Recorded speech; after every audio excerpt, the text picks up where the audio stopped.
Once again, good evening, ladies and gentlemen.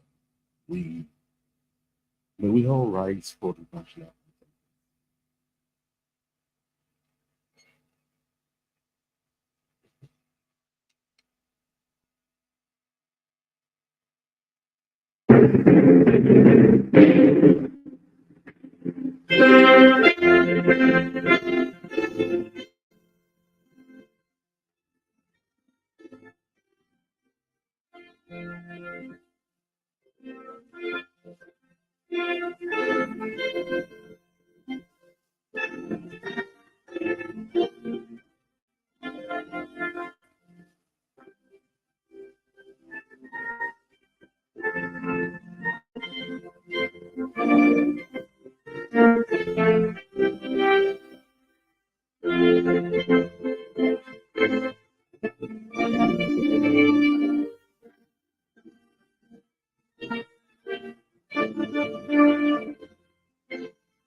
may we be seated.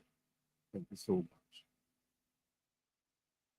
Once again, ladies and gentlemen, you're welcome to a beautiful evening. Like we said earlier, for those of us that were not here, this event is basically put together for us to be relaxed because tonight we want to recognize some Nigerians that have distinguished themselves in their chosen professions and making indelible impact in the world in leadership in all spheres of human endeavor. That's why we're here to celebrate them, and we believe that when we celebrate these people, in no time, your star will also shine and we will celebrate you. Once again, welcome. We're all looking very beautiful and good looking tonight. Could you please put your hands together for yourself? Thank you so much for coming. We appreciate you. On behalf of the organizers, Future Leadership Public Service Entrepreneurship Award 2023, we want to welcome you specially. Please kindly enjoy a very good evening with us. I was excited when the legend walked into this place. You're very much welcome, sir. Good to see you. One of the legends in this country. And I said to myself, if a legend walked in here and we have so many stars of people, it's going to be a very bright evening tonight. Do you believe that? Do you believe it's going to be a very bright evening tonight? I can see in your eyes you're ready. We here, we are ready to go. Ladies and gentlemen, welcome once again to a beautiful evening. Future Leadership Public Sector Entrepreneurship Award 2023. We must commend the organizers of this show because they've been consistent over the years. And you know, one of the biggest problem we have, or biggest challenge, like they would say we put it, in this country is leadership. Because we have all it takes to be a great nation, not just on the African continent. We have all it takes to be one of the four leading nations in this globe. But unfortunately, the dividing line between Nigeria and the US, the dividing line between Nigeria and any other world power, any other nation you can think of in this world is what? Leadership. We've not been blessed, unfortunately. So when we see people that are showing sparks of this leadership in their various endeavors, in their various careers, I think it behoves us to recognize them, tell them, Lord, you're doing a great job, so that we can model this, we can mainstream it for every one of us to be motivated and be excited to contribute to this great nation. Ladies and gentlemen, once again, you are welcome to Future Leadership Public Sector Entrepreneurship Award 2023. Thank you so much for finding time to come. Without wasting much time, we are running a bit late, so we're going to just cram this in a bit so that we can close the gap that we have lost. It is a great honor, privilege to bring to the podium the convener Mr. Ambassador, Mark Ejay, to give us his opening remark. Please put your hands together for this young man that is doing great things. This is the face of leadership. Thank you so much. Thank you very much. It is my profound pleasure to share this evening with all of you and here, most importantly, with our invited speakers. This is the 8th edition of our flagship event, and I can say without sounding immodest that we have come a long way. This event has become a celebration of the unparalleled dynamism of African spirit, with a desire to help facilitate global connection to the continent and retell African story. There's a little twist to what we have been known for the past 2 years. It has become a driving ideology and focus to redefine African story. In our opinion, it is a deliberate attempt. There is a deliberate attempt by the West, facilitated by the mainstream media, to underestimate the potential of Africa. Hence, the choice of our theme for this edition, the Renaissance, repositioning Africa for global relevance.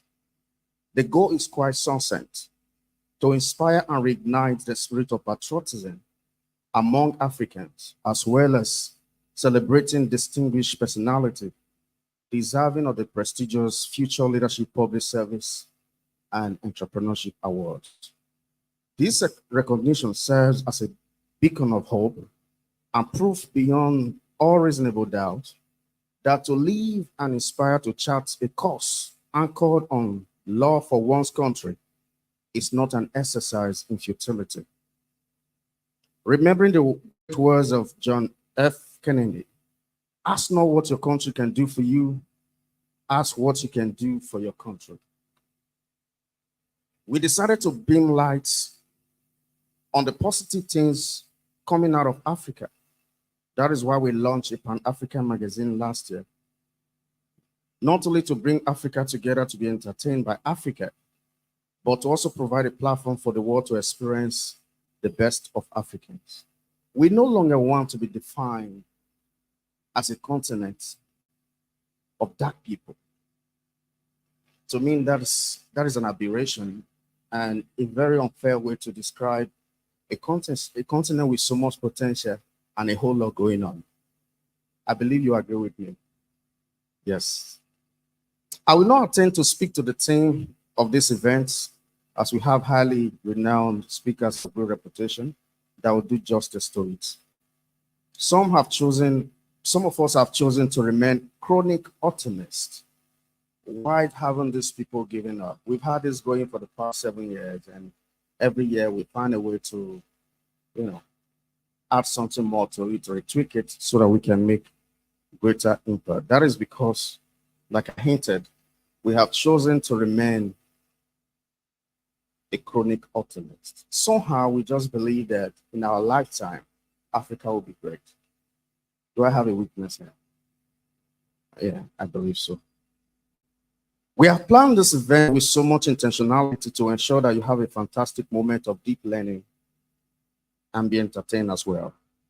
My profound gratitude goes to personalities and organizations that have supported this event in no small measures, particularly our awardees, invited speakers, sponsors, invited guests, volunteers, planning team, and finally, my beloved immediate family.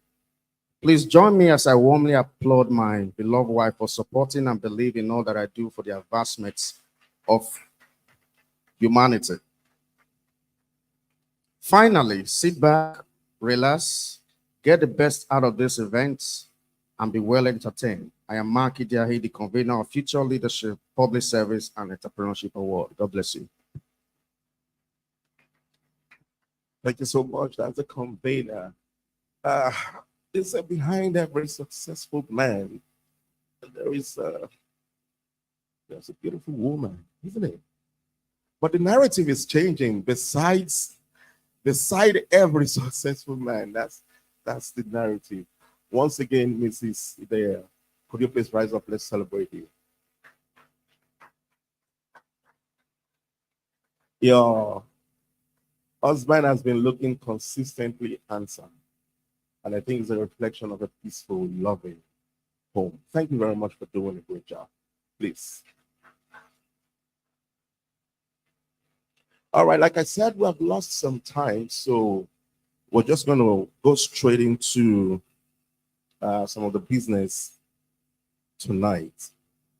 But like the convener said, he's a chronic optimist. It takes that to live in Nigeria. It takes that to live in Nigeria to be persistently, chronically believing that something will change. Because since 1914, we have been hoping that something will change. And, and this trajectory will be in the last, how many years? We believe that this country will turn around. And the only way this country can turn around is when people like you and I will say it is time that will change the narrative. Do you agree with me? Do you agree with me? Do you agree with me? Please put your hands together for yourself if you agree.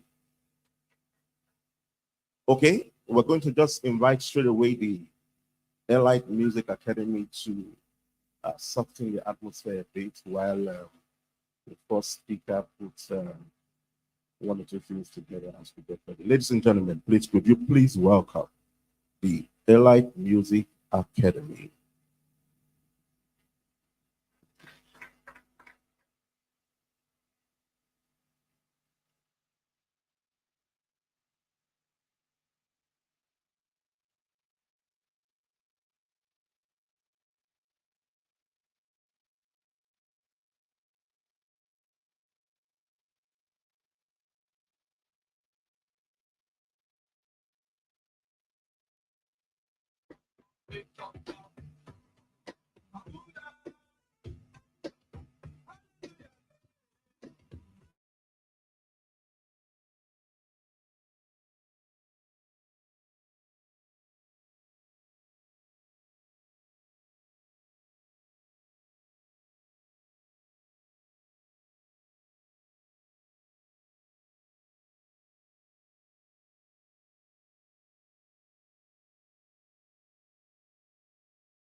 Music Academy, but we don't want to waste your time tonight.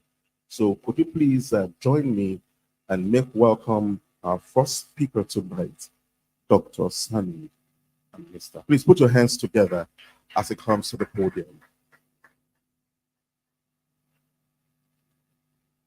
You can show him some more love, please. He's a mental health professional. Thank you so much, sir.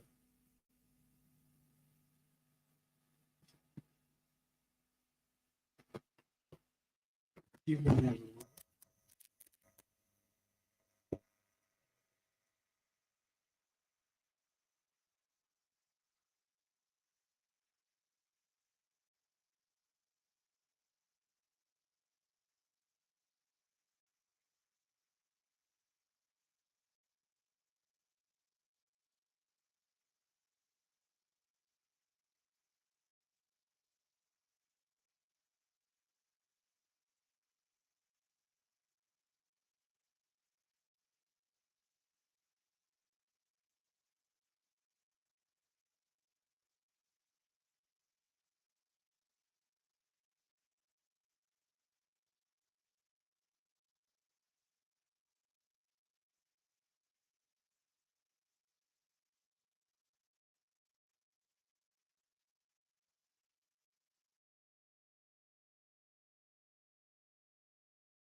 problems show up,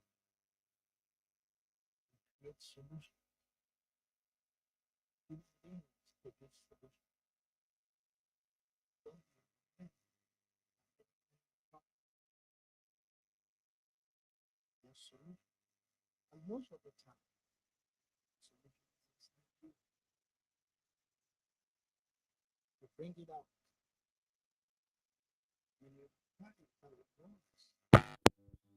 Ends because it gets you to another level of solving bigger problems.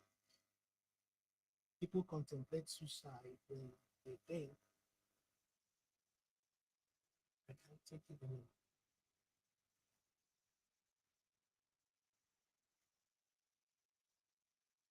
You can't take it. There's so much you have inside of you.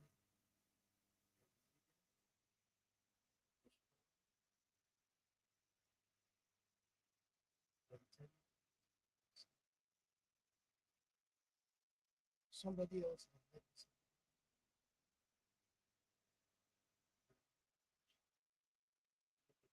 person. Right?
I should go beyond here.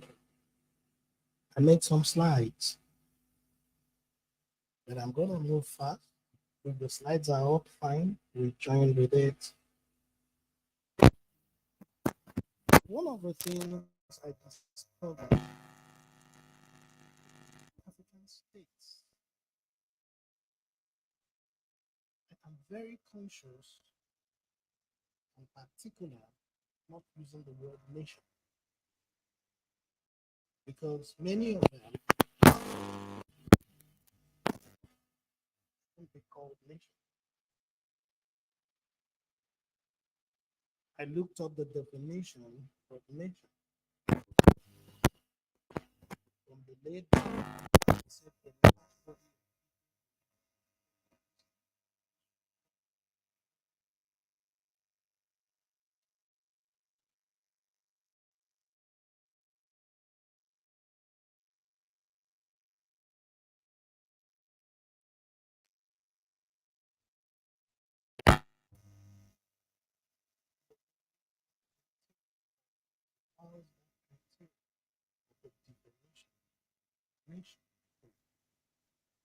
As a large body of people united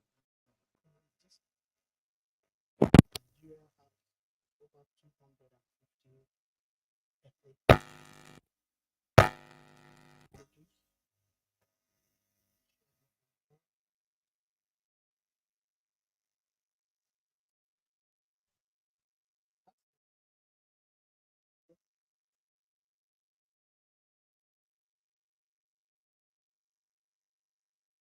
means that it is something nation also looked at the definition of state.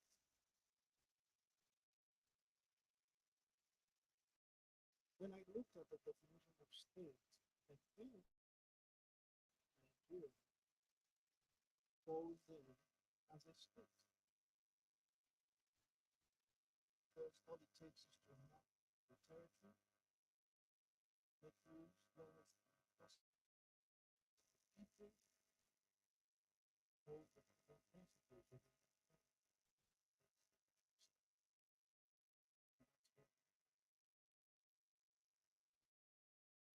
doing with that. One of the things that the doctor offered tonight itself also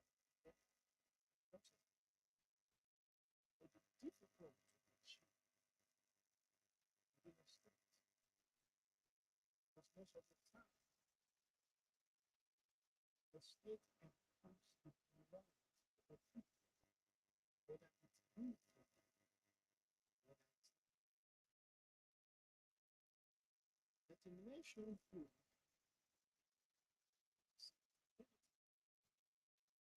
what the people get along to understand the reason why nation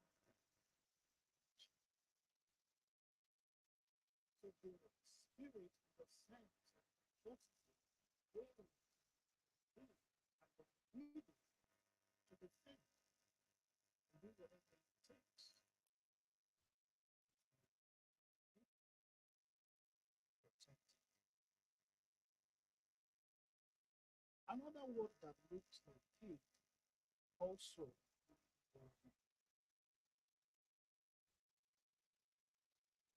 what many people use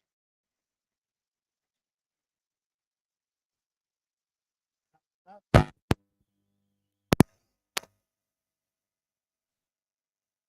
because nationalism protects the culture, language, ethnicity, territorial boundary. So when you come in nationhood with nationalism, the two are not the same. It will be difficult to achieve nationhood.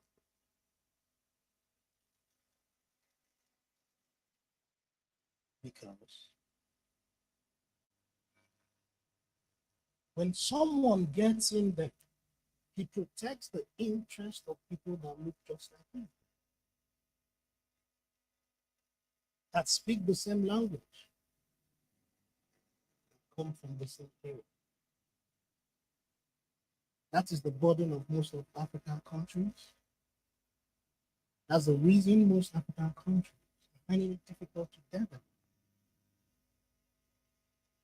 That's the reason most African countries are finding it difficult to make the right choices of government. These are very fundamental things that must be given attention. Otherwise, we'll keep hearing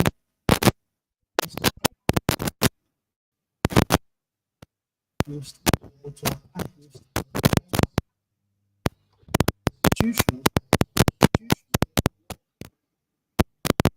always the people that talk like them look come from the same side where they come.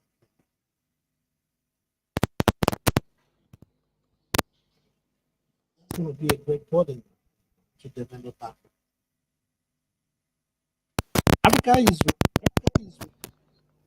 as a dark continent, not because of the color of our skin. No. It's because of the laziness of the man over time. Not being able to make up our minds to pursue to reasonable conclusion things that will make us develop. And there's a fundamental reason for that. We are given the wrong identity, and we accepted it. That's the reason as of today, the GDP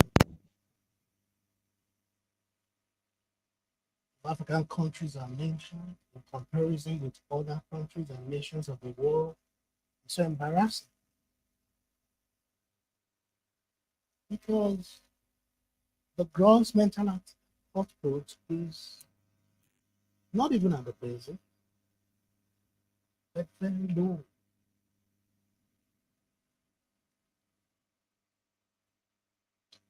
The identity has shifted our attention to the things otherwise should have come as a result of our development.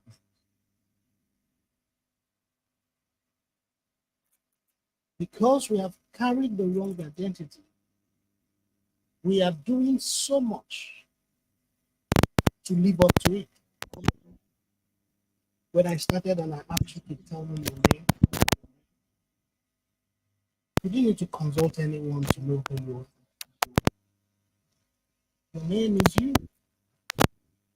You couldn't have looked it up in a book because you know who you are. If I had met you 5 minutes earlier, your name is this, and gave you a name, and I said, say, there's a probability that you may forget.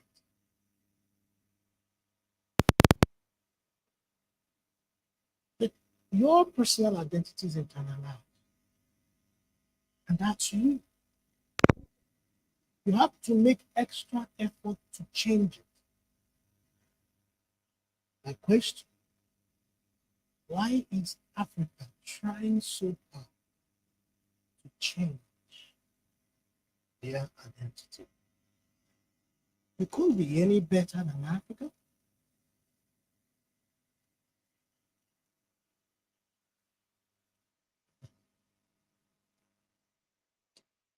Ladies and gentlemen, tonight I want you to tell yourself you are going to be the best of you. And in whatever field of service, career, occupation, whatever you do, you're going to bring out the best of you. You're going to continually, consistently seek to improve yourself.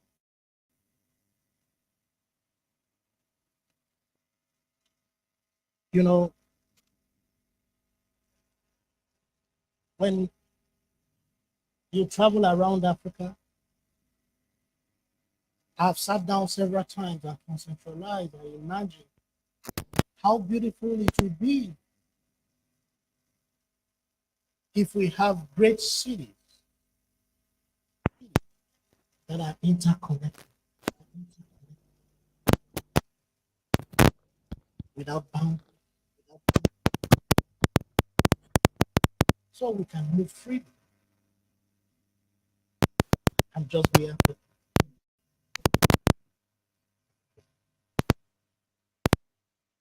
I've been privileged to travel around the world.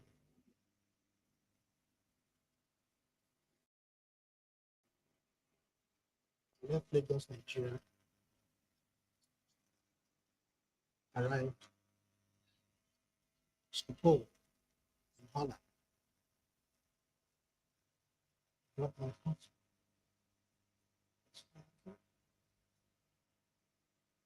walked into a train,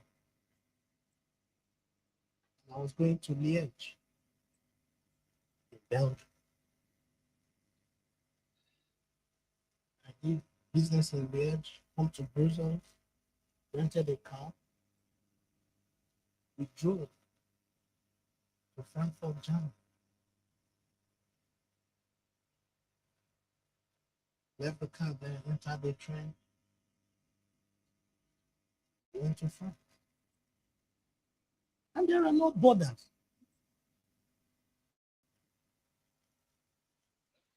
No borders, gentlemen. Nobody looked at my passport again. I just needed one port. And I entered. Most of my friends and business colleagues introduce themselves as Europe.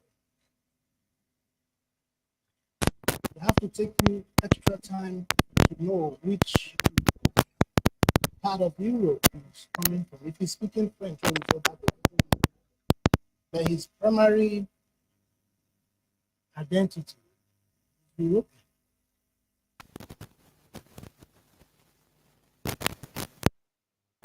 Then I tried to go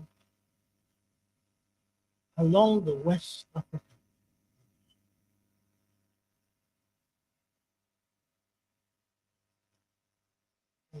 Lagos to Cotonou. They're not careful as a Nigerian country. The barrier that you're going to face before you travel between Lagos and Accra, Ghana, will frustrate any business intention that you have. If you make an attempt to go to South Africa, that's another story.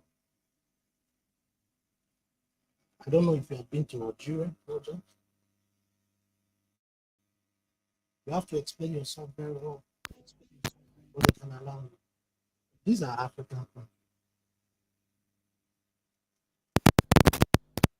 My question, why is it so easy for Europeans, Americans, people from other continents to go around Africa, and very difficult for Africans to move within Africa? I think it's a desperate attempt to divide us and keep us far apart. If you remember my definition of statehood and nationhood, you will agree with me that it's a deliberate attempt for us not to ever evolve into nationhood. Because that's where the beauty of democracy manifests. And I tell you, if the African state evolves into a nation, we are going to be a shining, blazing example for the world. Look around you. The freedom that we enjoy as Africans, the culture, the people, the resilience, we are smart. We are very smart people. There's no other continent of the world that can contain Africa, compete with Africa, because Africa is the goal of the world. When they gave us opportunity in sports, we rule the world. The best basketball players in the world are African. They may be living in America, with their grandfathers in America. You look at them, you will know they're African. When given opportunity in common ground with every other part, we shine. We shine and we stand out. At any point that Africa begins to,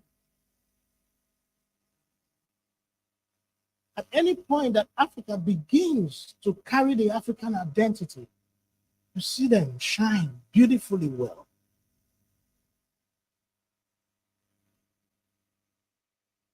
The football, soccer in Europe, ruled by Africa. You look at the music industry, Africans are becoming proud of their brand. You see what is happening already.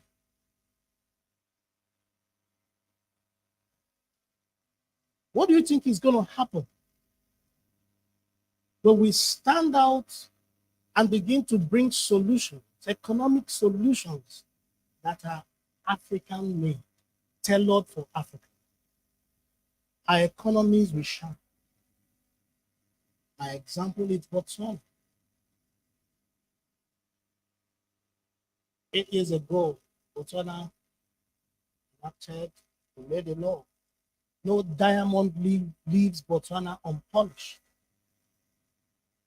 Today, they are standing out as one of the world's most performing economies, one of the best in Africa.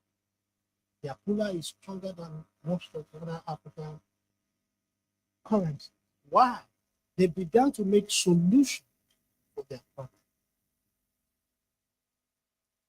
The solution for our problem are going to come from us. Make up your mind. You're going to be a solution provider in whatever field that you occupy. Education is beautiful. Of course, I understand the dynamics right now going on social media where people just want to take pictures, dance, make some jokes, and make some money. That's a deceit and a distraction for African youths. Don't follow that trajectory. The world is not a game. It's not comedy. It's not a movie. It's happening real time. And you are real time. Face the problem. Look for the solution. And you are going to find it. The micro ethos is a contribution of what every one of us brings to the table. That's the fastest way for us to grow. There's no investor anywhere in the world coming to bring money for us to develop our nation states, to develop Africa. They are coming to take from you. Those people are profit-oriented. If they can't get anything from you, they won't listen to you. Our leaders travel around the world looking for investors and people that will develop Africa. They are joking, they're wasting time and money and resources. The people that will develop this nation, give me 1 minute to acknowledge what Makibiahe and his people are doing. The award, they call it Mandela Washington Award. For young people in Africa, they had to come from America to recognize what young people in Africa are doing with entrepreneurship, business, and other areas. My question is why? Why can't we validate our own people? Why can't we celebrate our own people? Why should Washington be the ones that will tell us who is doing well? Thank you, Mark, for making up your mind to tell Africans that are doing well. Thank you very much for listening to me tonight. I love you so much. Enjoy your evening. Ladies and gentlemen, please put your hands together. That was a very powerful, brilliant delivery. Dr. Sammy Anistar Uchi. Please, would you put your hands together for me one more time? He's a highly accomplished professional with a profound impact in the field of mental health, conflict resolution, and peace building. He is a distinguished fellow of the Institute of Conflict, Peace, and Conciliation.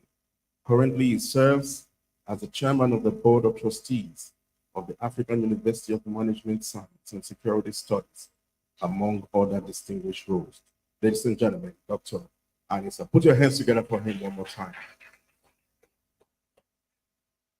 Thank you so much for that profound delivery, sir.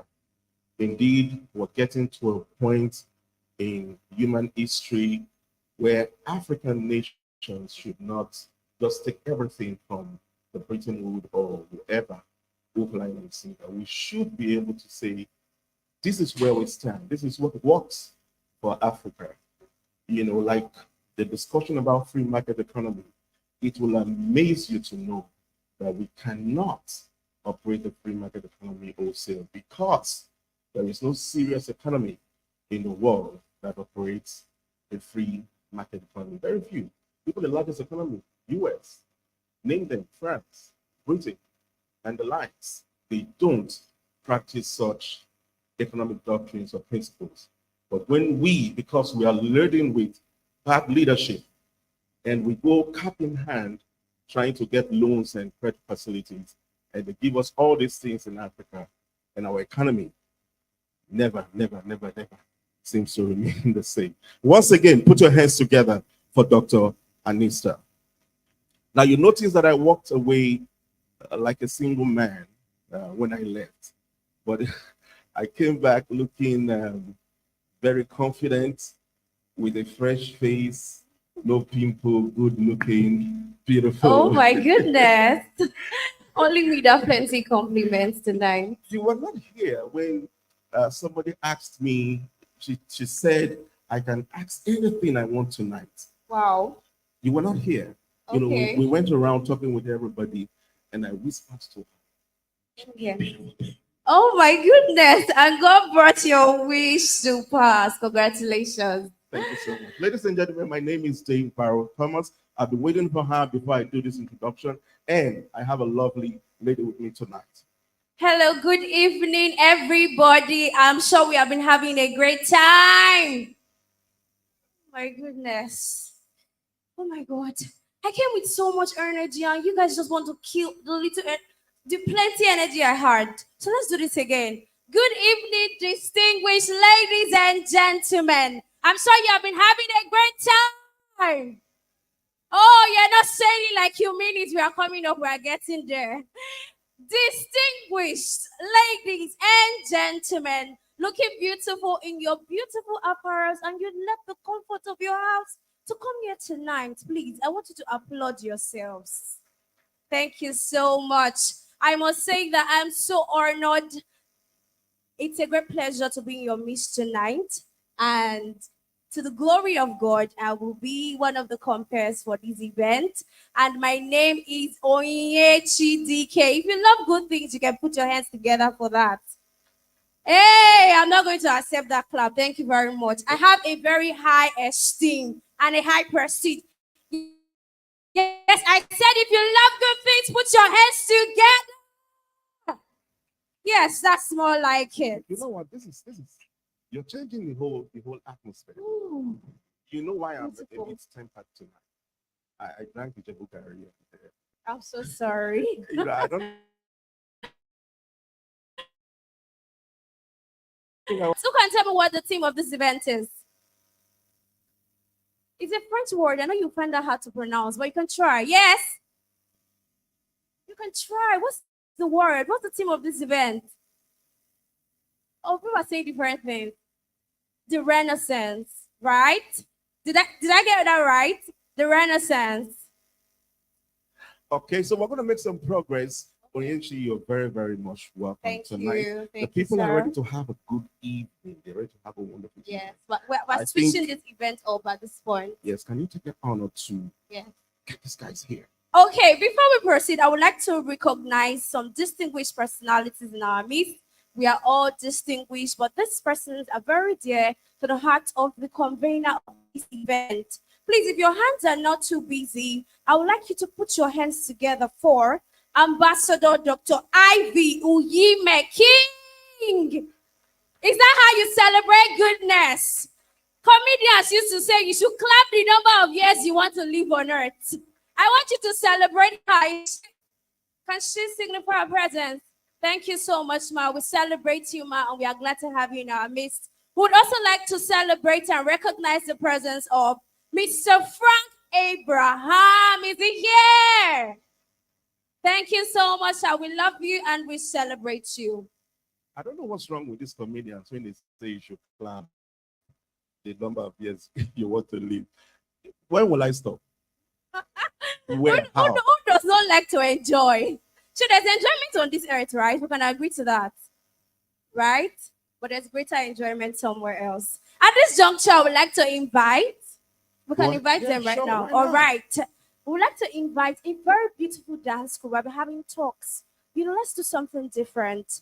And they said they want to entertain us, and I'm sure they will entertain us. Ladies and gentlemen, this is still Future Leadership Public Service Awards. And at this point, we'd like to invite the Supreme Dance Crew. Thank you. Yes, you can do better. You can do better. I think probably They are not they- here yet. You I can think- celebrate them. Give I it up think, for them. Are you the Supreme? Are you the Supreme? Supreme above. Ladies and gentlemen, put your hands together for Supreme.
When I grow up, I want to be a dentist.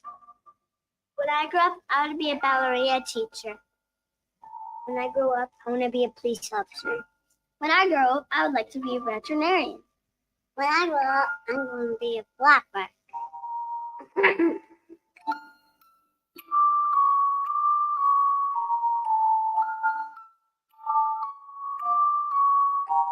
Yeah, when I grow up, you know what I want to be? Take a seat. Let me tell you my ridiculous dreams. I want to run.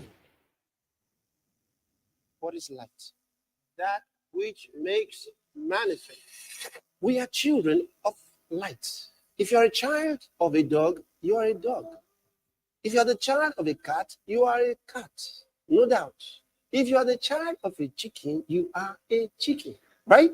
If you are the child of light, what are you? So, understand, we are lights. We are luminaries, illuminators. That's who we are. The darker the darkness, the more brightly you shine. This is so powerful. Change your world. We are children of light.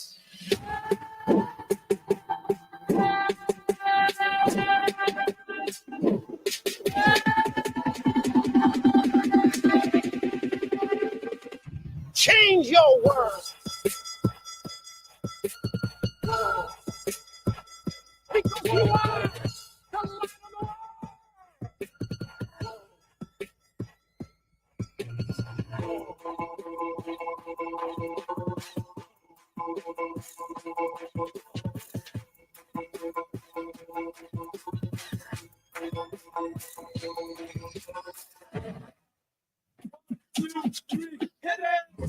Live as light, illuminating, leading, empowering, and then for certain seasons.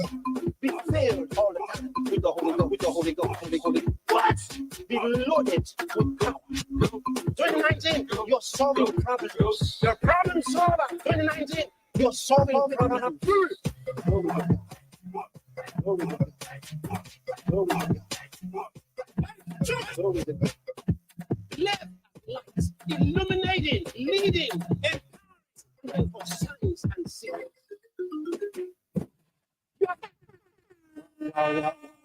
What a year, what a year, what a year. You may have been troubled in your life. You may have been in darkness, in problems, crying, having tears and pain. But I bring you a new season in your life, a season of victory.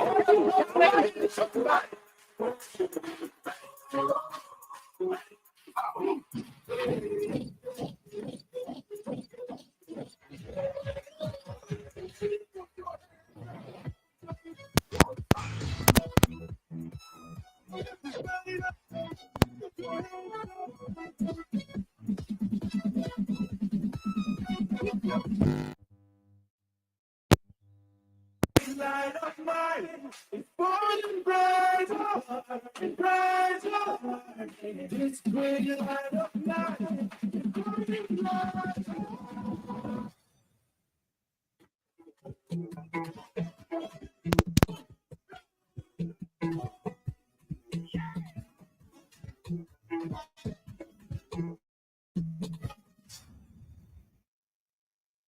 To celebrate his name. When you do that, you'll be so stirred in the anointing of the Holy Ghost that then you can say anything, it'll come to pass.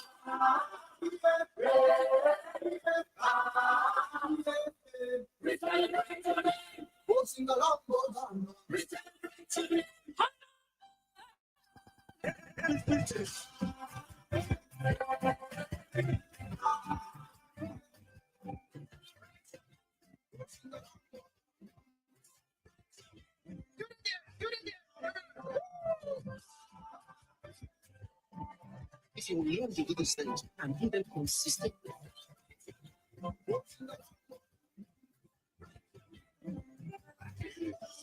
there's no reason for us to be disadvantaged. There's no reason whatsoever. No reason for frustration in life.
Did you see that?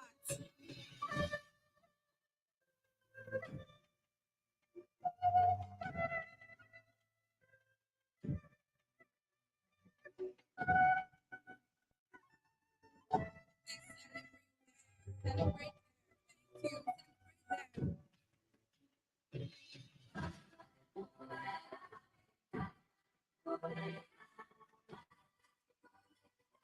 Thank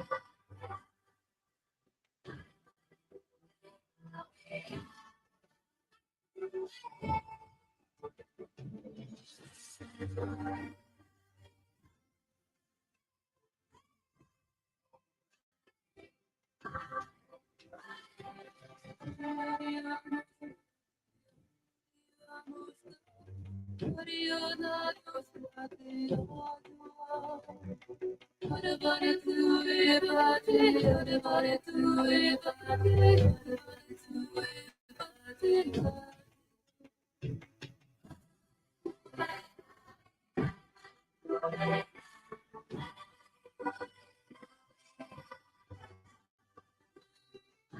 This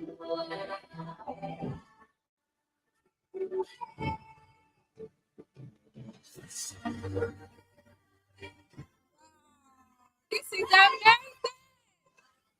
Oh my goodness. Oh my God. This is amazing. Thank you so much. Africa is rising. Giants are coming out of Africa. We are topping the world. Africa is producing giants. You can do better for them.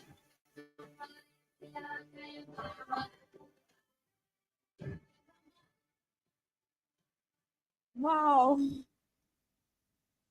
Just tell somebody I've not seen anything yet.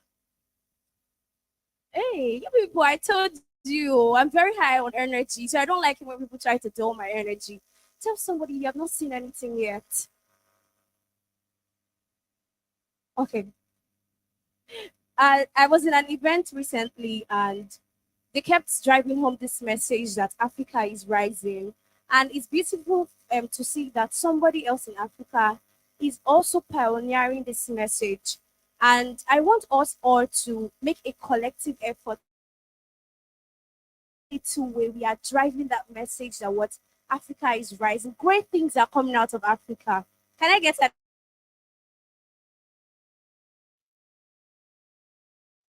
Are coming out of Africa. At this juncture, we would like to invite, yes, to switch off the mood again. We've had dance, and at this time, we're having somebody come crack us up a little bit, and I do pray you laugh. Yes, I know fuel price is on the hike. The cost of living is high, but please laugh. Yes. 1 minute.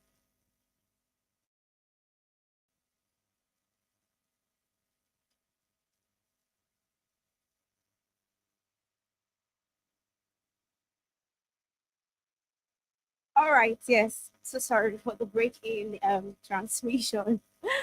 Okay, so yes, the beautiful thing about this comedian is that she's a female. Are you not thrilled?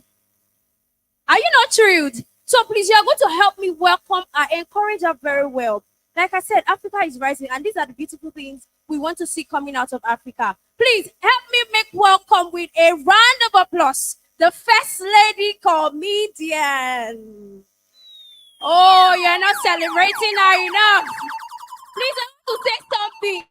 If you were basketball that was coming, please, I want to call her again. Help me make welcome the First Lady comedian. Wow.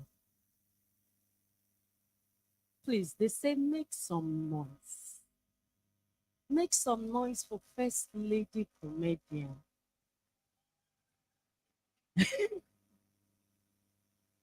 Ha, this noise is something else. Oh. You know, I just came back. You said what? From where? Ijebu. Mommy, you are from Ijebu? Ah, Ekorelema. You know, I just came back from. Where's Dr. Sammy? Dr. Sammy. Okay, he has gone out. You know, he too just came back. I met him at the airport. I wanted to greet him, you know, big men and rich people will get to know each other. You know, where I came back from UK, London. In case you don't know where it's UK, London, Osaka, London. I'm very right, right? Yes, I'm very right. Every coming back is a coming. No, I've traveled wide. You know, I've been to Ijebugo, I've been to Newi, I've been to Badagry, you know. I've traveled wide. Please, a round of clap for me now. At least I've tried. You know, Dr. Sam was giving us an advice that we just have to stay alive. My brother, stay alive. Oh. Who don't die, don't die. Do you know, the funniest thing about we Nigerians, there's no situation that come across us that we don't survive. Please clap yourself. You know, Ebola came. We survived. COVID-19 came, we survived. You know, Buhari came, Buhari, the country, we survived. So nothing is new again. We are moving forward. But please stay alive. Oh. Hey, please, sir, please stay alive. If anything happened to your enemy, if you see the way your nest of king will spend your money, nest of kings, then most of them, they don't have sense. So they will lavish the money like, even you say you'll be angry where you are saying, Kilon Shele, what is wrong with this guy? No, don't take 2 million. No, at least you spend little. Oh, they squander everything once. So some nest of king, no, they get sense. So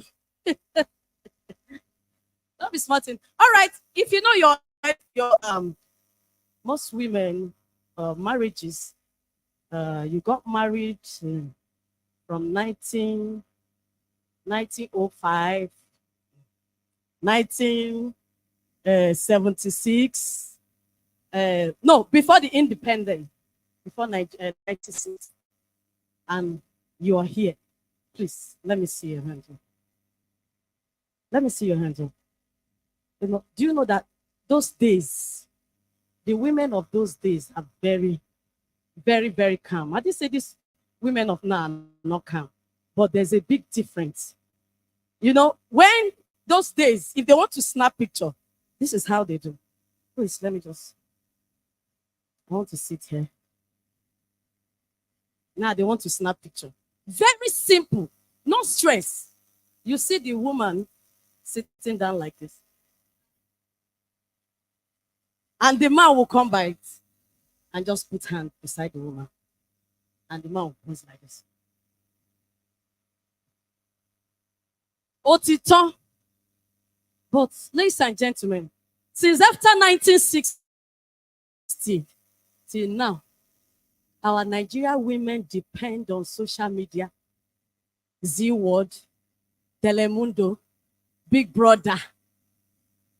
And funny enough, this time around, photo shoots this time around. Just imagine.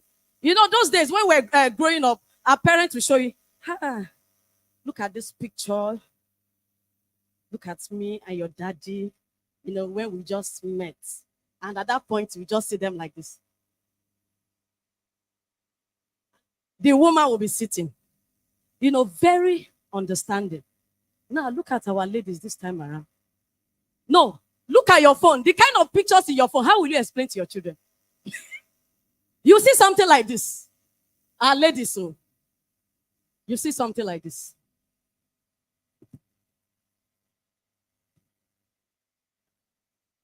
The worst one is something like this.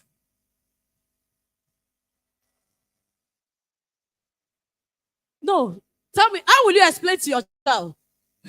Okay, when you were looking back, but no, there is one I saw. I was not asking myself, no, what is this person doing? And most especially when they come to place like this, Oriental Hotel, ladies can use restroom.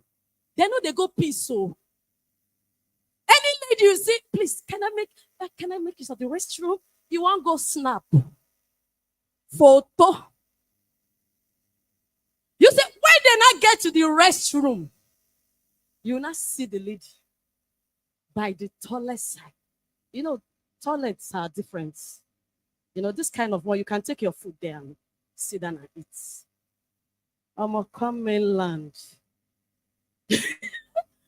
Come most of the hotels in mainland. No, mainland have different class, you know. Just come to place like Okoko, Badagry, Yanoba. Come to those hotels. You know, there was a time that those days when you go to, that's for those that grew up in the village. You know, there was a time that we used to, there was nothing like a toilet roll. I know some of you understand this. Now you go to toilets. Then it was in the bush. Either you use the bush or you do bend down select. You know, after going to the toilet, you want to clean up. Some people will use paper, then you now use paper to clean up. Come to Okoko.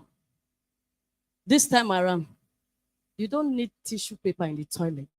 When you enter the toilet, after using it, just celebrate the Lord with yourself. All right, ladies and gentlemen, I will be back for the second time. Thank you very much. You can do better than that. Please put your hands together for the first lady comedian.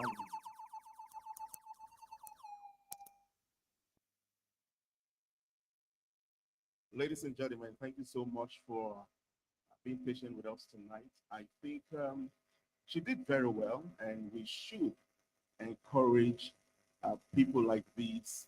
It's not easy to be a comedian. Do you think it is easy? Do you think it is easy to be a comedian? The midst of all of To, this. to make people laugh after Buhari just left. It's not easy. It's one of the most difficult profession that you can ever. Do you know what it means? Oh my God. I'm telling you. Please, I think we should put our hands together for that lady. Because when you have, a crowd like this, for instance, like I was saying the other time, when I saw her, the excitement, the exuberance and everything coming out from her, and I was like, me that edge Jabukari and small dry smoked fish, and trying to put myself together. Look at how this young lady is just jumping up and down, And we come with our various issues, and you want to make me laugh. How? You will pay me to laugh now in this country. You will pay people to laugh because the country is not smiling. But the president has told us it can only get better. Once again, put your hands together for that lovely, lovely comedian. Okay, not to waste time further.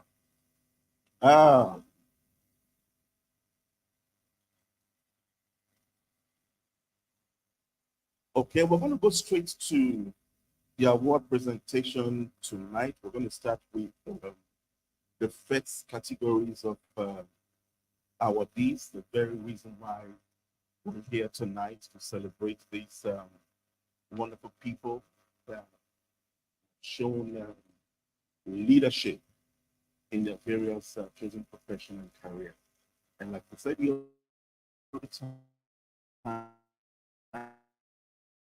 so that we can motivate somebody somewhere to say, look, this country is ours. Let's roll up our sleeves and make it work. But to help us do the honor of presenting the first set of awards, ladies and gentlemen, I'm so excited because I'm privileged to ask a legend that has shown leadership in music, in arts, and in that genre of endeavor. Ladies and gentlemen, would you please put your hands together as we welcome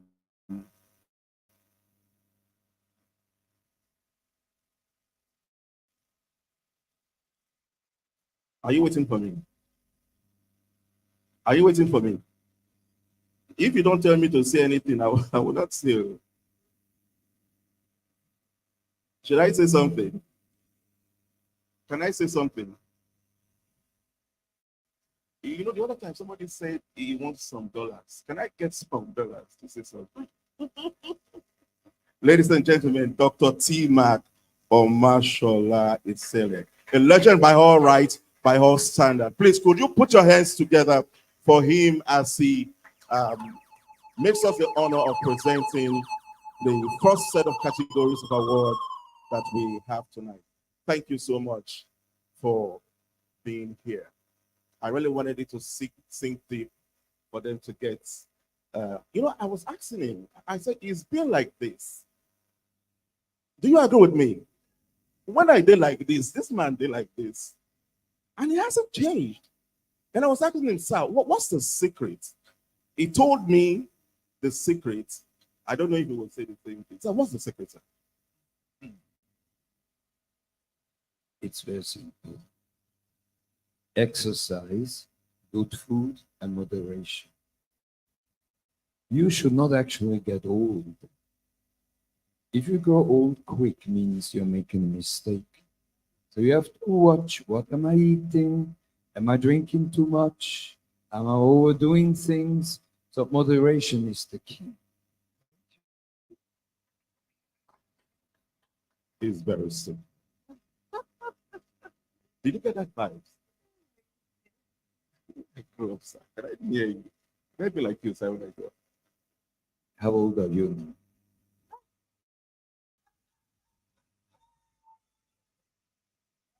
I don't like the way you're laughing. I'm in my 50s.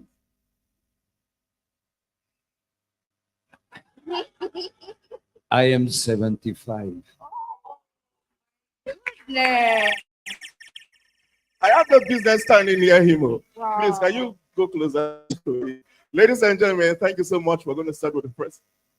Man, we don't have to worry. I've not seen you before. Go ahead, please. First categories of awards. Okay, we'll be starting off with the Honorary Entrepreneurship Award. And this person has been distinguished and recognized. And we want you all to celebrate this person as I call onto the stage George Urapa. I hope I got that right. Please help me applaud. Put your Mr. hands George together for him. Urapa. Irwapa. Is he here, Mr. George? Irwapa. All right, he's looking so smart for the evening. You can do better for him, please. Congratulations. On behalf of future leadership, we present this award to you. Thank you for being so exceptional.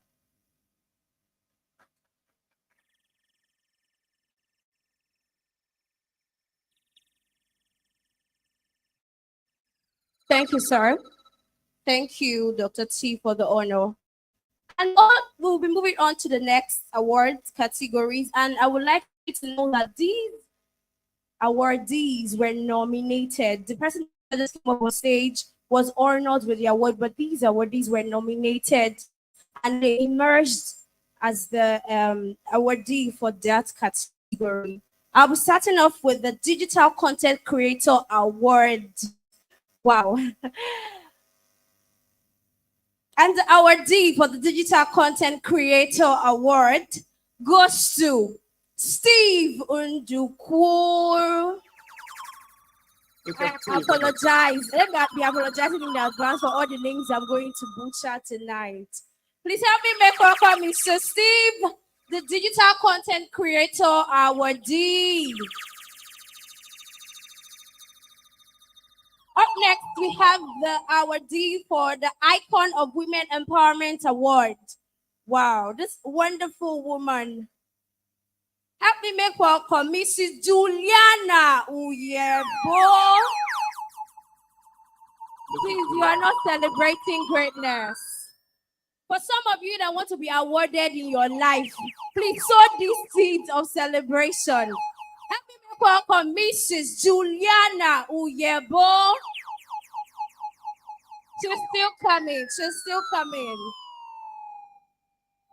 Mrs. Juliana Uyabo for the category of Icon of Women Empowerment Award. Yes, she really looks like a woman empowerer. I don't know if that word exists in the dictionary. Congratulations, Mara. It is not difficult to recognize on Amazon. Mm-hmm. Up next, we have the award for the Health and Wellness Advocate. Yes, this person has been advocating for us to stay sane in the midst of the craziness. And to receive this award is Mr. Sam Okenye, and he said he has been ably represented. Please can we have his representative here to receive the award for the Health and Wellness Advocate for Mr. Sam, please. He's still coming. Please celebrate them better. Celebrate them better. Thank you.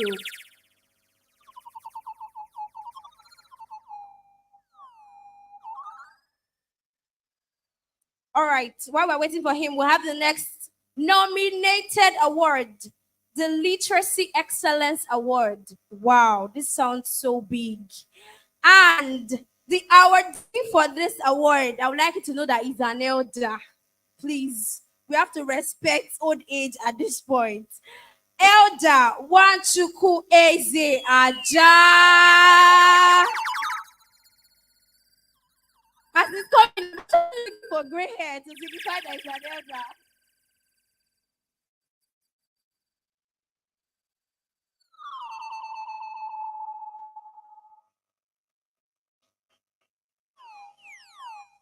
Thank you so much for the good work you are doing to making sure that Africa becomes better. On to the next award. Yes, the last for this category. The nominee for Personality Achievement for Health and Wellness Advocate Award. These people are great people, and it's beautiful to have them all seated in this auditorium tonight. The nominee awardee for Personality Achievement for Health and Wellness Advocate. I'm talking about Mr. Destiny Dennis, the Englishman, the man with the, oh, she's a female, I'm so sorry, ma. Destiny Dennis, please help me applaud her, make her feel honored. Thank you so much. Congratulations. And we hope that you continue the good work in making sure that Africa becomes better. Congratulations, ma.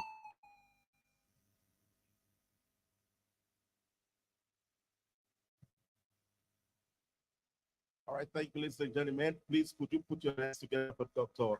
Teeming? It's been wonderful tonight. Thank you for this honor, sir. Thank you. Please put your hands together for a legend, please. Please. Once again, I would like to celebrate the conveners of this event for finding it worthy to celebrate Africans. At this point, we would like to have a second speaker. Can we have decorum in the hall, please? This is a very serious and important moment. Something great is about to happen to us right now. Our next speaker, I would like you to know that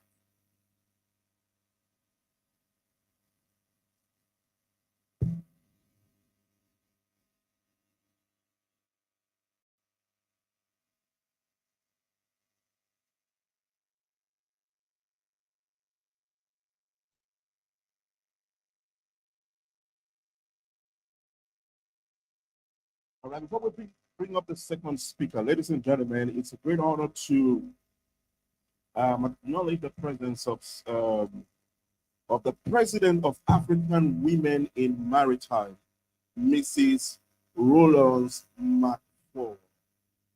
Did I get that correctly? President of the African Women in Maritime, Mrs. Oh, the one that has been making this very tough. You know, I've been looking at you all these. Do you know what it means for a woman to be in maritime? Just visualize what maritime is, you know, and a woman being in it, and she's the president of women in that maritime association, and you're doing your hands as if something is wrong with her. Please put your hands together for her. You're very, very much welcome. Pardon me if I didn't get the name correctly. My heart was for you. now let me tell you why you need to listen to this next speaker. I'd like you to know that this next speaker has over 32 years of industry and consulting experience from a state-owned development finance institution, 4 Nigerian commercial banks, PricewaterhouseCoopers, and Financial Institution Training Center.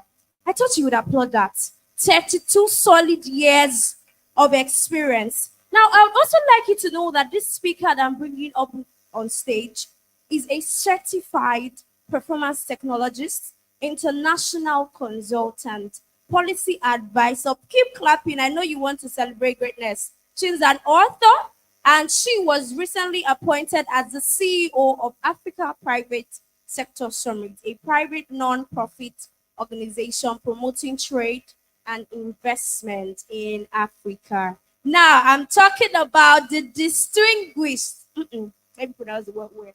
The distinguished, so it sinks in, Dr. Lucy Newman. Would you put your hands together for Dr. Newman, please?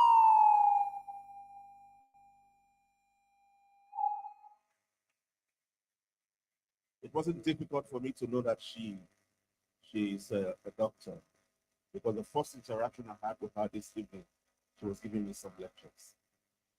Welcome. Which lectures? I'm not a medical doctor.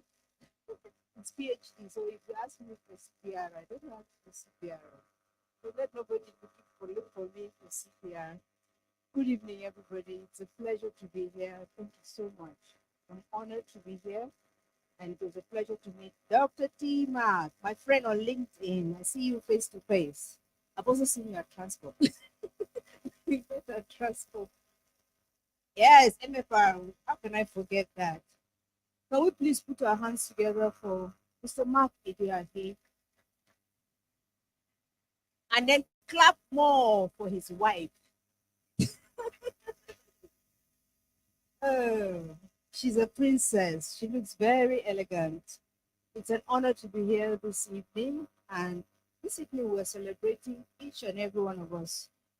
So we put our hands together for ourselves. And then I want us to appreciate my husband, Dr. Rotimi Olokodano. He's in the hall. Doesn't he look so fine with his hat just like mine? I also want to appreciate my colleague at Africa Private Sector Summit, Mr. Dayo Demoye. He's a director of programs at Africa Private Sector Summit. And I want us to appreciate another leader in the house, Mr. John Oluwabemiro. You see, I'm a very safe, well-protected lady at that table. Dr. Sammy, fantastic. That was so inspirational. And then when you did that, I whispered to my husband and he checked your post and said, he's from Malawi. I said, aha, he's not a Nigerian. Because that thing was so, we look forward to our Nigerian leaders speaking from the heart and reminding us of our identity that we should all be very proud of. In Nigeria, when we speak about identity, we go to our tribe, we go to our religion. That's okay, but it should be so. But first of all, human beings, right? We happen to be in this space. So what is my task this evening? I actually have a paper, but because of the way things are being projected, I'm sure that they would send this to all of us. I'm supposed to just speak to us about sustainable policy for productive sectors in Africa. As I was introduced, I worked with Africa Private Sector Summit, and one of the things that led me to Africa Private Sector Summit was that last year I wrote a book. Oh, Obelo Lekala, welcome. And then my dear friend and sister Clasper, welcome. So I wrote a book last year, and that book was called African Leaders Take a Take. And I wanted us to have a conversation, in French, putting our heads together to discuss. And that was essentially calling us that as leaders, we think leadership is about position. But every human being that can breathe has leadership. The issue is whether we have realized it or not. God made us to breathe, to have faculties, to be able to communicate, to influence, and also to share a vision. Just to see how much leadership is. How many of us in this hall are fathers that have daughters? Yeah, father, you have a daughter. Raise your hand. Your daughter from age 5, she has your number. What do I mean by she has your number? If she needs you to do something for her, early in the morning, she say, my dad, my super dad, today is a good day. How are you? Just be ready because she's going to ask you for something. And when she asks for that thing, you're going to play macho to make sure that you meet the aspirations of that your daughter. What has she done? She has influenced you and she has communicated, and that is leadership. Is she the head of the house? No. That's why also some of us, when we work in organizations, we see some people that are in the structure. They are not head of department, they are not nothing. But there's no decision that is taken without being asked, what do you think? Off the table. Those people are leaders because they ask questions, they discuss, and they also interrogate politely. So one of the things I want us to talk about is that my brother, Dr. Sammy, has told us about our identity. Identity is that irrespective, once we're breathing, we're alive, God has given us capacity to live. Whether we have this platform to exercise that, or we have the skills and the knowledge to apply that, or whether we are conscious of that. And most times, if we stay in a place where we are abused, we are allowed to feel less human, then that aspect of our leadership gets put in a box. And then many of us are traumatized and we can't even speak and express our views because we're scared. So on that note, I want to talk to us about some policies in Africa. And I'm going to end up with some questions. Those questions are linked to what I've just said in the past 2 minutes. Let's pass that.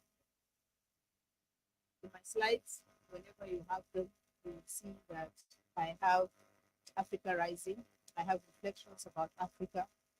I have worrisome paradox, wealth and poverty in Africa. My dear sister is coming to tell us. What are you going to do? What did she do? I don't like you wanted to give me time because I don't accept that. Oh, this is nice. Thank you. I just got a bonus, extra time. Don't worry, I'll not use all of it. I'll spare it because I know we need to go home. Thank you very much. So we're going to, I also have this aspect about the worrisome paradox, wealth and poverty. And I also have pertinent policy issues for grassroots. Sometimes we talk as technocrats and professionals and we forget the majority outside. When we talk about, they can relate with it, they don't understand it, and expect them to wake up like zombies and follow. Maybe if we had microchip, we upload it to the mind. You know, we need to learn the art of engagement, and some of these are policies need to get to the grassroots. Then I'm going to wrap up with the continuum on Africa. As we step out of this room, what do you want to do? And it's all up to us. And I have some questions for us to really ask. Most times we complain about the system. Each and every one of us has a role to play. Now, this question, these questions are going to help us to ask ourselves, what am I doing? So why did I say Africa Rising? We have 1.4 billion people on the continent. We have Agenda 2060. For the first time in our life, Africans, we have a plan for 50 years. Some people used to say, 50 years is too long. I said, excuse me, did you know about China? They had 100 years, 1 century, and the thing has passed, and they have another one. 50 years broken into 10 years, 10 years broken into 2 laps. Before you do it, auto, it's finished. So 50 years is not too much. Because guess what? We've already done 10 years. We're now in the second lap of the 10 years. If you don't get it these 10 years, wahala deal. You know, there's big wahala. Because the world is moving, it's a moving train. We're not on it. We might not be there. Then the good part is this Pan-Africanism has come up so well, you know, and it's so beautiful. My colleagues and I were in Cairo 2 weeks ago. It was so nice to see. But there were some challenges. Some of us could not go to Egypt for this thing. Oh, Egyptian government did not give visa to some Africans. And they couldn't go. You know? Some of the processes. Am I not going to another African country? You know, Sammy, why would I go through this wahala? If I'm going to from Nigeria, I want to go to Ethiopia. I want to go to Kenya. And I want to go to Tanzania. I'll work 3 visas. It's only if I'm going West Africa that I buy ticket and go. It shouldn't be like that. Then the other issue is that the world's largest free trade area is here, the Africa Continental Free Trade Area. The market of over $3 trillion. That's the largest drug market in the world. But hang that celebration over. You know, I just spoke about something. What I did an interview for Newsroom Africa, and I said that if you look at all the top 50 global companies, top 50 in the world, if you want to Google it now. You know, right now, if you have opportunity to speak, because of ChatGPT, you can't come and give rubbish because they'll just Google your topic, and if ChatGPT can say it, I don't need to be in front of you. So speakers beware. Don't go and do ChatGPT conversation. So if you look at the top 50 countries and then look at the top 50 companies, the large ones, most of them are from the US, Asia, and Europe. There's none from Africa. Why we celebrate our GDP as Africa, one of those top 50 companies, their revenue and their capitalization is more than our continental GDP. So that's something to think about. Then you now add the fact that 80% of the world's resources are from. So our biggest challenge for policies is what policies can we get to help us remove what is beneath the earth and around us, convert it, use it to create jobs, and also make sales so that we can feed ourselves, we can support ourselves, and export to the world. Because we are a drain on the world if we are not converting. Africa that is thriving, we need to be very good. Because it's not about this great money coming here. We contribute. We remember when Nigeria supported ECOMO. Yeah? You remember? We supported ECOMO. There was a time when we were building this national theater and all that. We were going and lending money everywhere. That was a good time. But now things have turned back. So what do we have? One of the things that attracted me to Africa Private Sector Summit was that I've always been attracted to strategy plans that will be working, and I'm part of it. So Africa Protective Free Trade Agreement gives us that opportunity. How many of us have heard about AFTA? Show of hands. They've heard about AFTA, Africa Continental Free Trade Area. Can we see hands? So assignment number 1, please. Whatever business we're doing,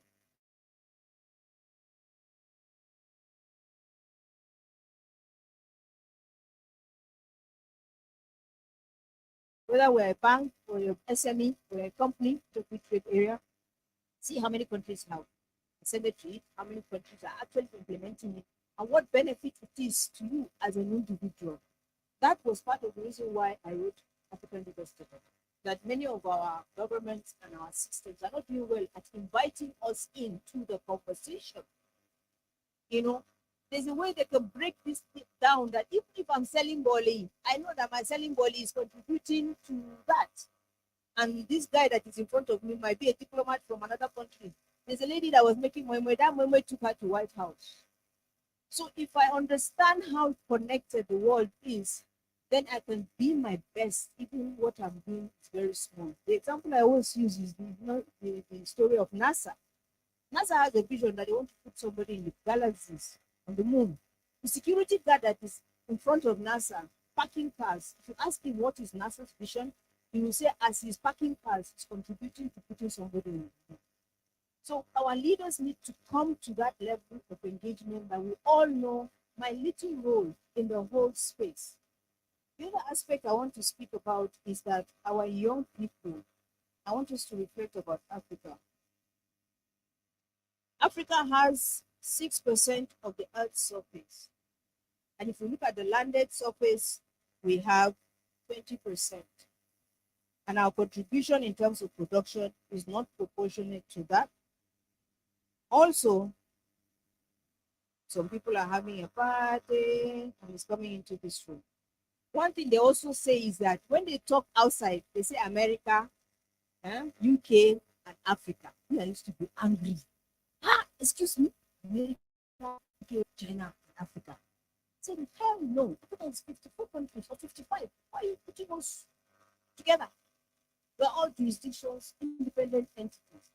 And many people do not also understand that in Africa, we are multiracial, you know, from the other end of the spectrum to the other end. They think we're all dark skinned. That's the wrong mistake. And many of them also think, okay, we speak English. No, there's Arabic, there's Spanish, there's French, there's Italian, all of them. And that aspect needs to be put. But the big thing that I spoke about in terms of worrisome paradox is that you see wealth and you see poverty side by side. One that we have very close to this place. They're coming from Ikeja, you are on third mainland. Right. Okay, Abo. And then cross the bridge, you see BI. Do you understand? It's awful. I've seen it in Nairobi too. From airport to Nairobi, going to you see it. And in fact, when you're there and the car stops and there's traffic, you say, "Ah, Father, who are you?" Within that space. Those kind of things, we saw it during COVID, where there was hunger and the people in Banana Island did not feel safe because unless you don't reach the gate, once you reach the gate, wahala. So our leaders, the issue of side-by-side poverty, at least let's lift people up to the middle class and let everybody be relatively comfortable. When we went to Nairobi, we went to Cairo, we only saw one homeless in the whole street as we had been walking. Dio, by that roundabout, my sweetheart, here and you used to walk. We saw only one family that was homeless. We didn't even see, everybody had a small mini car they could drive and everybody was comfortable. And they were complaining. The time we stayed at the hotel was complaining that his money has turned like paper. I said, what is it? That the exchange rate is like $1 to the dollar. I was smiling. He said, did I hear right? I said, yes, I heard right. He said that $1 to the dollar. I said, do you want to know Nigeria's old? When I gave him, his jaw dropped. His jaw was still down when I walked away and left him. So now let me give us some suggestions for policy as I wrap up. As I promised, I was going to save time.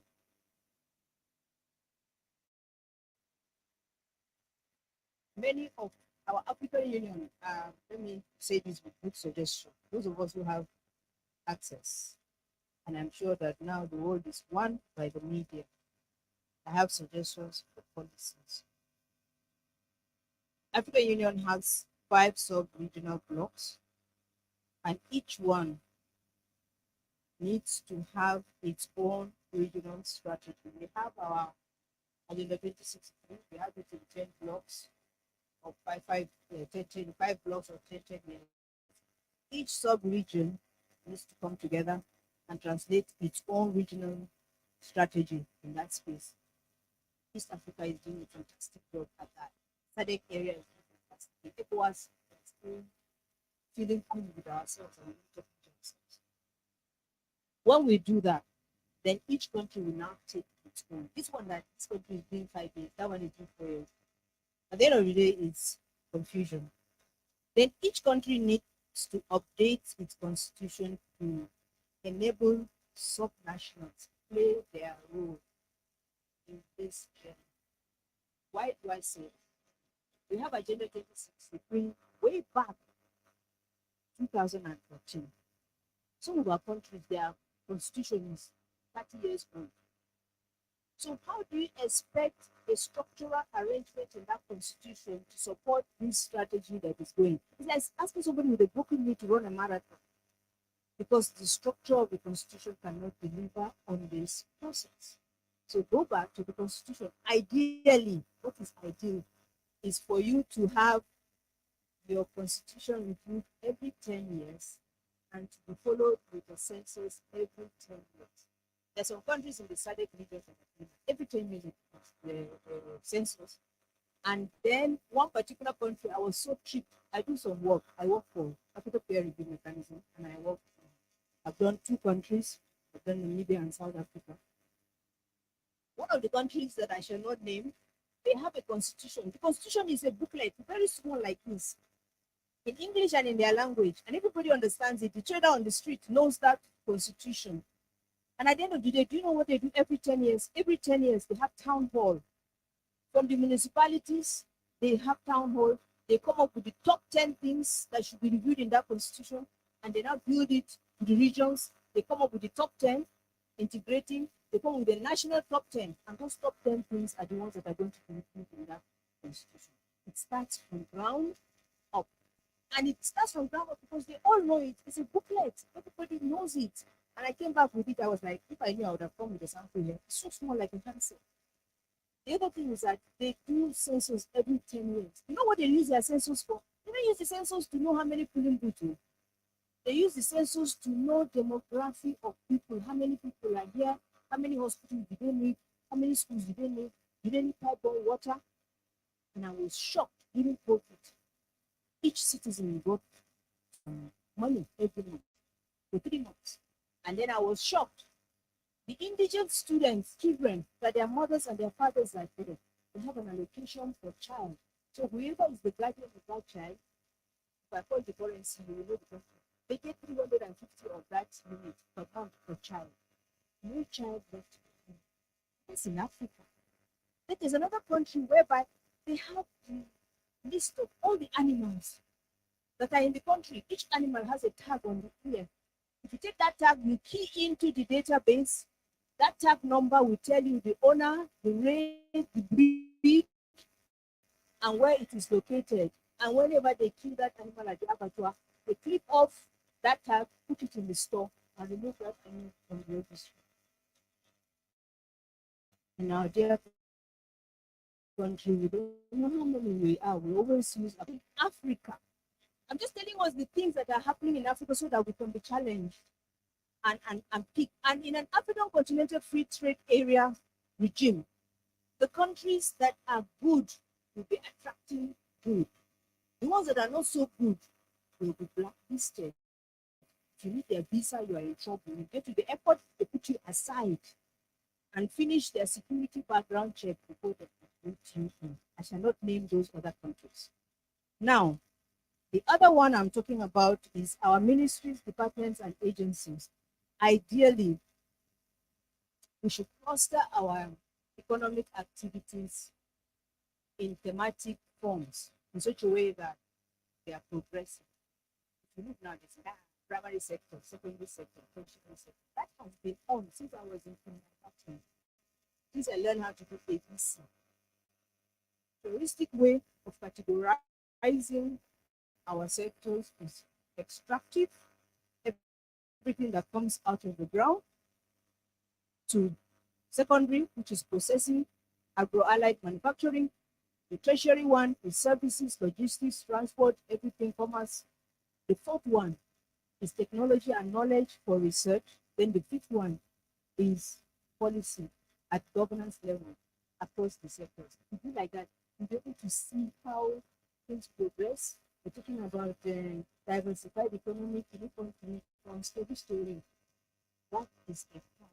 And if you do that, you will see that the MDAs are analyzed accordingly, and you can relate in terms of, I've spoken about engagement, and my brother, Dr. Sammy, has spoken about connected Africa. The other one is data. I see the MC coming. I have my clock.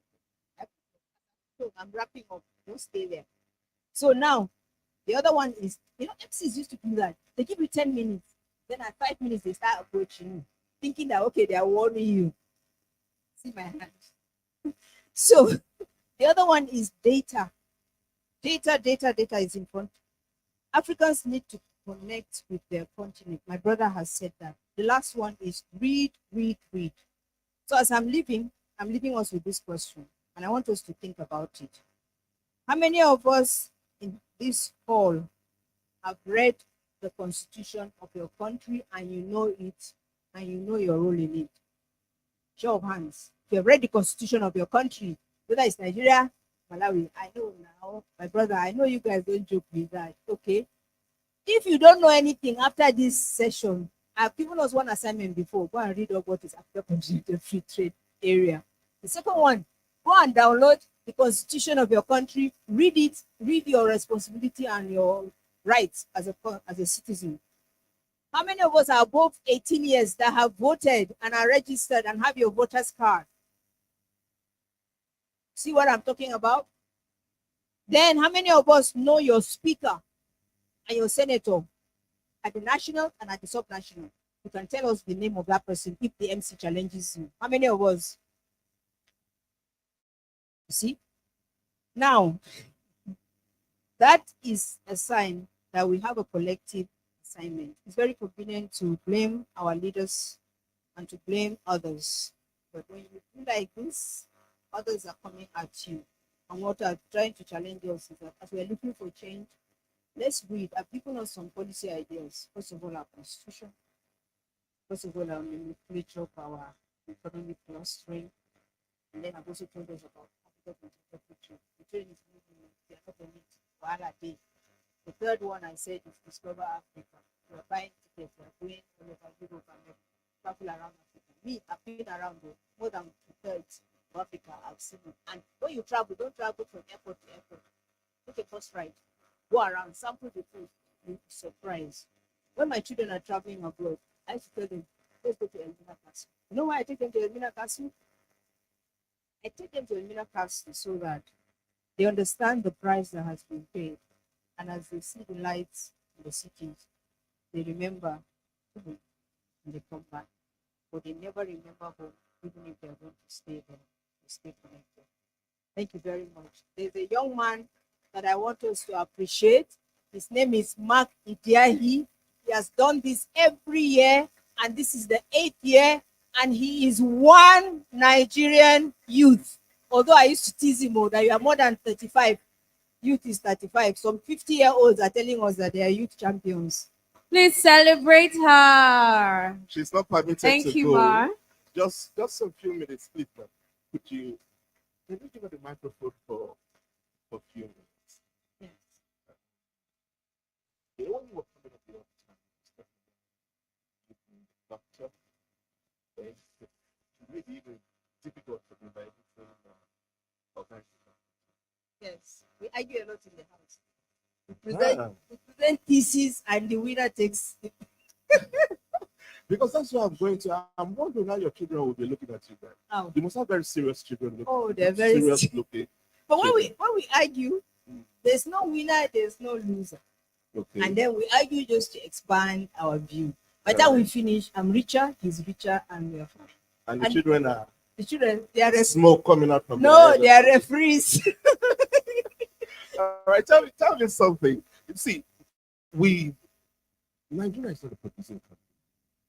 We should be. So with this your African Free Trade Continental, whatever. What is the the MC? challenge? What did you say? You butchered the name. Africa what? African Continental Free Trade, something. Please, the MC must not eat today. No dinner for him. No, I'm fasting already because I want to look like Dr. Teeming. You're on a diet. You're not going to eat pastry. Yes. Okay. So what is the impact? We're not a producing nation. If we throw off our borders, our systems, our industries, and sectors, is it not going to impact negatively? Can we really meet up the things? No. You see, Nigeria dragged its leg in signing that thing. I was screaming from my house. We're one of the largest. If it is good with 3 big African countries, the fate of the black man will change globally. Now we are the largest producer of that thing. We should be looking at something else. For us as Nigerians, 200 plus million people. Have you seen why our creative people are doing? Uncle Timak, the creatives, you see what we are leading the world. You know, many of the global events, our musicians are the guest artists, and they make the whole rise up. They have shows and they sell out globally. If you go and see, they just did X Lagos, and it was fantastic. When we have our fashion shows, you know, even me, when I leave Nigeria outside, you see me so in an African style. We promote our fashion designer, and you see them so creative. There's nothing as elegant and regal as the African woman or a man completely dressed in African outfit. And we really understand how to mix colors. If you want to know, just attend the Yoruba event, you see all the colors on display. So we are very productive people, but we just need the environment. Like in the African Leaders Private Sector Summit, we brought together the Charter for Private Sector Development Rights and Development in Environment in Africa. We brought out, there are some protocols that the regional economic committees have. And those protocols, Are you sure I'm we're speaking going to grammar. leave? Are you sure we're going to leave here today? And there are protocols. Those protocols with the protocols of Rex and the protocols of AFTA, many of them were signed up by the heads of states, but they were not well implemented. So what APSS has done is that we pulled out 24 of them, which are basic for the private sector. There's nowhere in the world where there's development that the private sector is dead. African private sector is choking. Yes, that's true. and we need to make it Absolutely. okay You are for correct, them. ma'am. Yes, MC is shutting me off. No, no, you are Thank just. you very you are much. I doing was a good- done. Now you say make I stay. We'll continue this online, please. Thank you. Thank you so much. Ma. Thank you so You're much. God bless amazing. you. Thank you for the Thank good you, work sir. you're doing for Africa. Thank you. That's our Thank husband, you, Dr. Ma. Also. You know, that's what you get, you know, from a PhD. I'll be a doctor. When you Mhm. start with it, and then you finish. You know the end. All right, ladies and gentlemen, thank you for sitting pretty till this time. I want to appreciate you.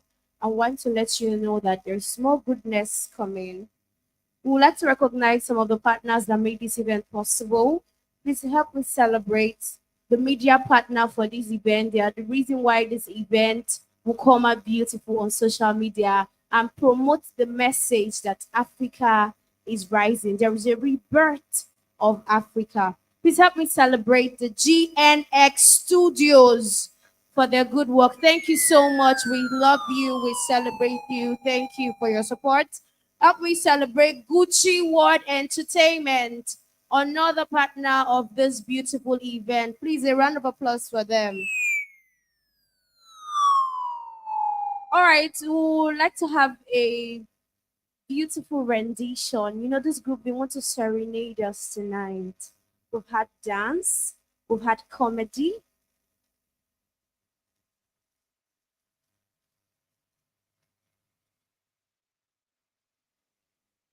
This beautiful group, I've decided to blow our minds tonight. All right, while they are getting set, we would like to invite the convener of this event.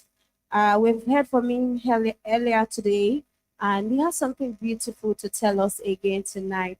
Help me celebrate greatness! Thank you. Thank you so very much. I'm sorry I have to interrupt you, sir. All right, so I felt it to be appropriate if we properly acknowledge one of our partners. I know that the MC person just mentioned them. I wasn't quite impressed with the way she did it because they came in with about 4 cameras. They're not paying them the time for that. I would like their men to stand in strategic places and just, you know, yes. Life is about strategic relationship. And I always will say that if all you have in life or can access in life is just with money, then you're poor. Because some doors can never open to you until you have nurtured some strategic relationship. Yes, yes, sir. Yes, sir. So I want to use this opportunity to put you on the spot. I want to spotlight you basically because what I see, I'm just too blown away by your ingenious work. This is not something that was copied, save off from Google. Please, can you show this thing? There are quite a number of them. I want the audience to see this artwork.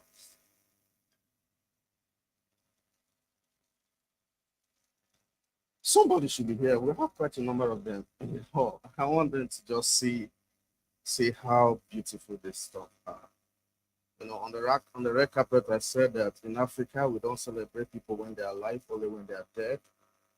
So when we see people that are doing ingenious stuff, we really should applaud them. What do you think? Let's appreciate this great work. I wish the contact was presented somewhere, but this is lovely, and he came with a lot of, yes, I'm making it very brief. And please, I want this opportunity to say thank you for what you do. You brought in about 5 cameras and your men and the rest of them. Please, let's appreciate this man. And I want you to patronize him. He will be willing to work with you and document your events, anything you're doing. He's your go-to person. He's your go-to person. And I can vouch for his credibility. I worked with some people in the past. By the time they're never able to keep up to their words. Some will go away with your materials. You never get to see pictures when events are done, but this one is different. This one is different. Thank you so very much. Let's appreciate him, please. Let's appreciate him, please. You can always meet him after the events and have his contacts. Thank you. Ladies and gentlemen, the Elite Academy are ready. Thank you. A round of applause for them.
See, for now, you can be talking about gospel.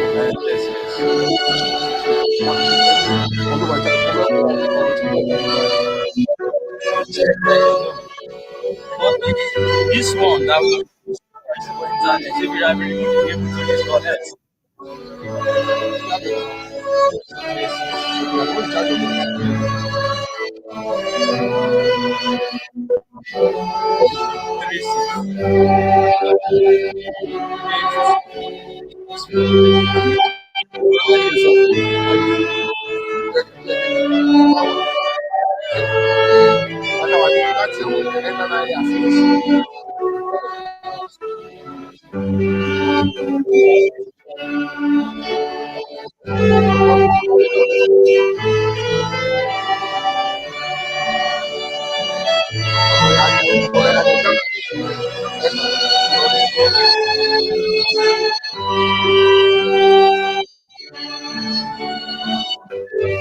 All right, sir.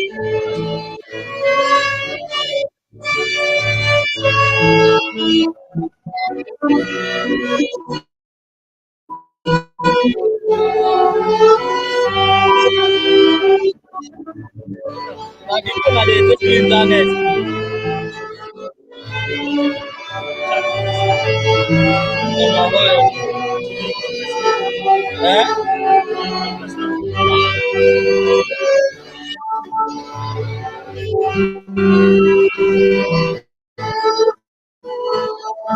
If I go and I contact you tomorrow, you need to. I need to teach now what to talk to my wife. All right, sir. You're welcome.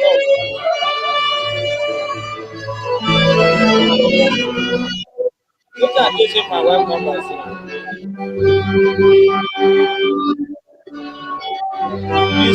this true company.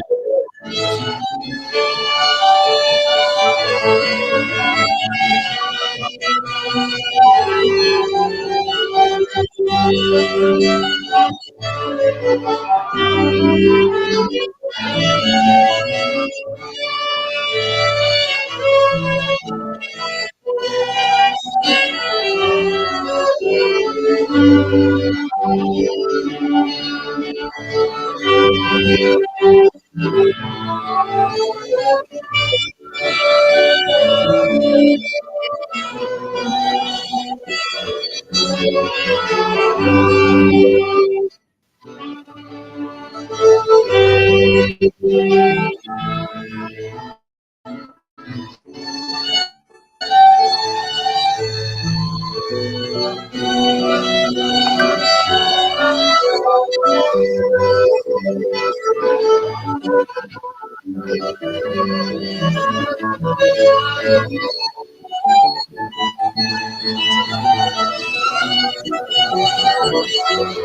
it's not, well, you stand, unless it's like, always do it, but I say, man,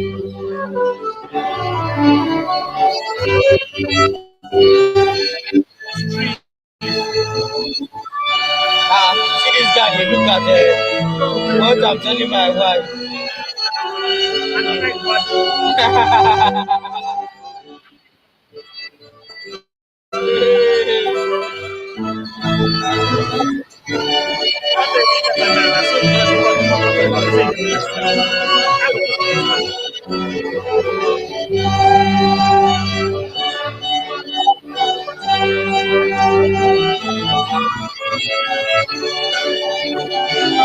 This one is too long.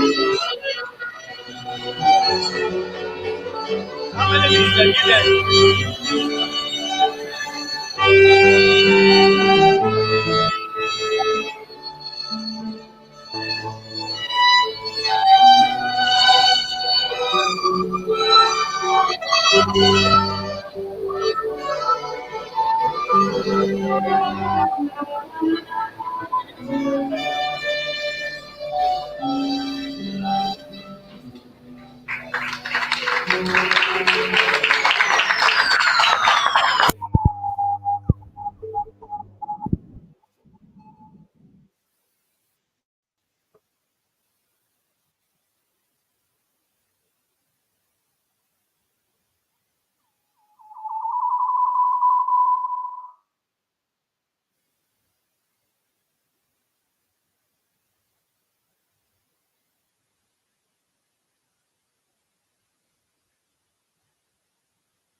We have been serenaded. The hall feels so cool and calm. And some people are already in their beds, I know. But I'd like you to know that we'll be out of here in no time. But before we do that, we want to move on to the next stage of award presentation. And we have amazing personalities that have distinguished themselves in their different categories, and we'd like to honor them. Please, I encourage us to celebrate them with our hands as we call them to the stage. All right, ladies and gentlemen, before we do that, we want to bring to the stage, to the podium, Dr. Lucy Newman, with preview indulgence and honor to present the next set of awards to the recipient. Please put your heads together for our erudite doctor. Whenever she steps up here, something tells me to stay very far from her. You're welcome, man. Please go ahead. All right. The first category will be the Academic Excellence Award. And the awardee for this category is Tosin Egbedele. Did I get that right? Egbedele. Thank you, sir. Congratulations. We celebrate and we honor you. Thank you. Thank you so much for celebrating.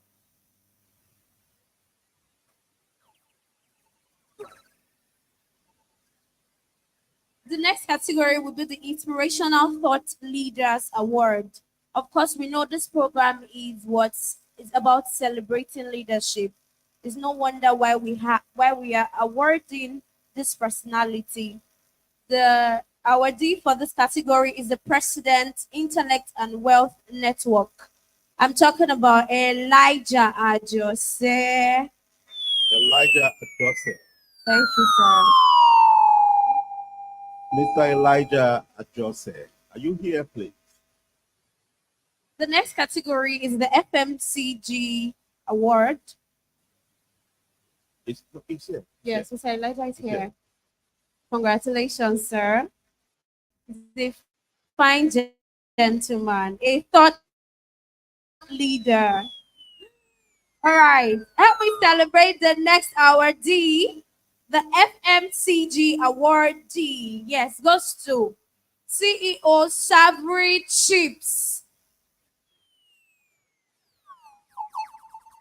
Congratulations. Official Leadership Award 2023. This next award is an honorary award, honorary entrepreneurship award. Another person that is distinguished in the entrepreneurship world, and the award goes to Okpeyemi Kayode. It's Okpeyemi Kayode. Well distinguished. Congratulations, Mr. Okpeyemi Kayode. While we're waiting for him, the next award is the Technology Company Award. Wow, this is beautiful. And the recipient of this award, Is that Mr. Kayode? oh, our media partner. Well deserved. Please help me celebrate him louder. Please don't forget to buy his artwork. So thank you.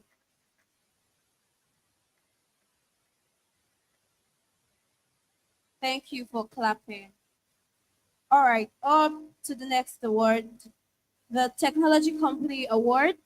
Yes, you know what tech is the word, the new oil money, right? Absolutely. So this award goes to the BO Firm Academy. Congratulations. Well deserved. It's still coming.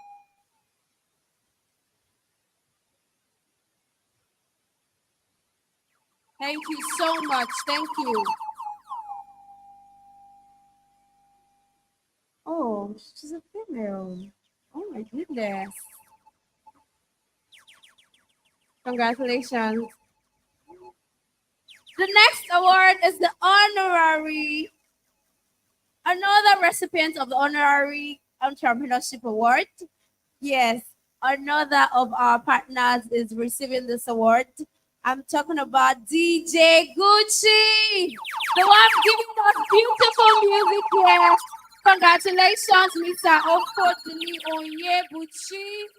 Thank you for being so amazing. We celebrate you and we say this award is well deserving. Congratulations. Yes, I see you. I know, yes. It's from your family.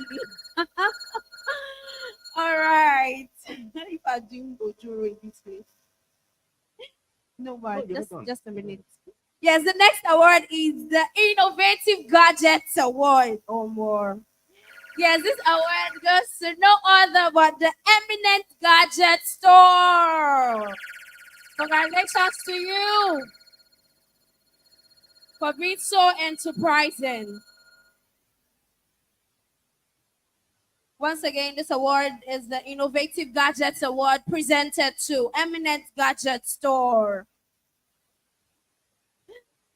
All right, the next award is the Personality Thought Leader.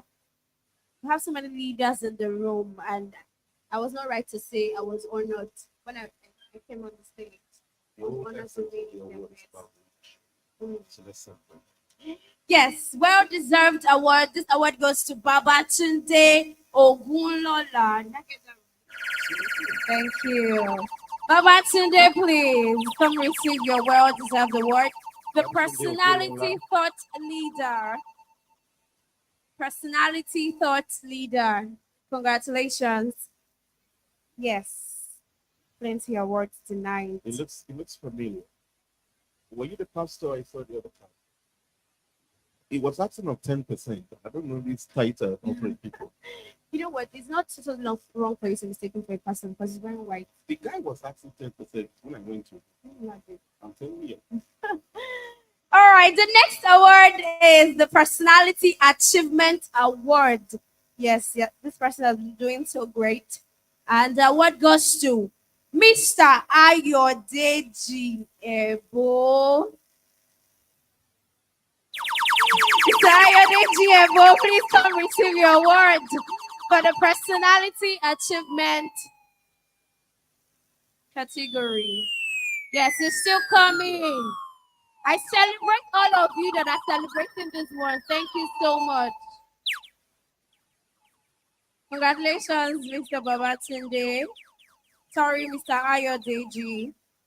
Yes, the next award is Inspirational Thought Leader Award. Another thought leader is receiving an award tonight. And the award goes to Ike Donald Ezingwa. Mr. Ike, congratulations. The recipient of the Inspirational Thought Leader Award. Congratulations on the well-deserved award. And we've come to the end of that category for this moment. As we proceed into this event, we would like to have another beautiful rendition, but this time it will be in words.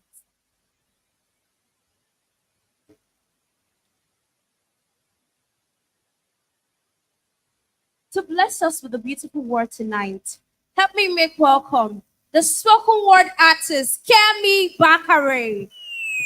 Put your hands together for her. A Please. round of applause for her. Celebrate greatness. Thank you.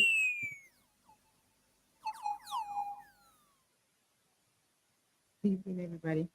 They didn't clap for me. Okay. So we have a lot of things to say about Nigeria, but today I'm not coming with criticism. Okay, I'm coming to praise the giant inside of us, to praise that uniqueness that we have inside of us as Africans. So that's what I'm doing today, and I hope you will enjoy it further. The things I understand about Africa are discoveries I scavenged from our history, our creativity, spirituality, toughness, and intelligence. These are many of the natural traits in the African blood. No matter the climate, we will survive against every odds because we are Africans. We are who we think we are. As a young person born in Nigeria in the continent of Africa, I know of the sales tactics of the egos, the belief that it is wisdom, the belief that sales is the wisdom of putting knowledge into good use. As long as they can understand what you need, just wait small. Give our second shop. As a Nigerian, I am conscious of the humane concept of Abamade. Abamade no be fake, na leverage. It is the leverage that bridges the gap between the haves and the have-nots. Yes, we are Africans. We are who we think we are. I know of the rearing culture in the north, the tourist side and the heart of agriculture, the unbeatable artistic tradition, Tile, Karo, Jire, the Eastern African and the mountains, strong biodiversity with rich ecology in the west, the Asian ruins and bustling markets in the northern part, iconic landmarks, wildlife, safaris, and landscape in the south of Africa, the culture of discipline that molds strong men and resilient women, the natural resources and cultural heritage bonded by diversity. Yes, we are Africans. We are who we think we are. African child. Before technocrats called it technology, we have been transporting dreams to life. Our strength, our sound, and our music are pathway to civilization. Yes, we are Africans. We are who we think we are. African child. When the question of your origin is asked, do not date it back to slavery. Date it back to bravery. Trace your origin to an undying devotion for greatness. Your African skin is a point of contact for everything and every nation that strives to shine. The melanin in our skin is an element that gives this world a balance. Yes, we are Africans. We are who we think we are. Our mind is the sunrise of excellence. There is more to us than the history of slavery. Our appearance is a symbol of freedom. We do not allow any criticism to shrink us into balls for others to play on our emotion. Our energy is for provoking mediocrity. Yes, we are Africans. We are who we think we are.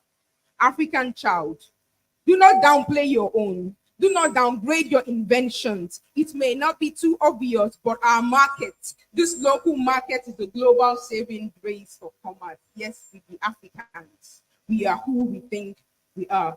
Do not downplay your own. Civilization started from your gene. We are brilliantly powerful. We do not cry over split milk. Everything that tries to break us, learn from us about the art of surviving in chaos.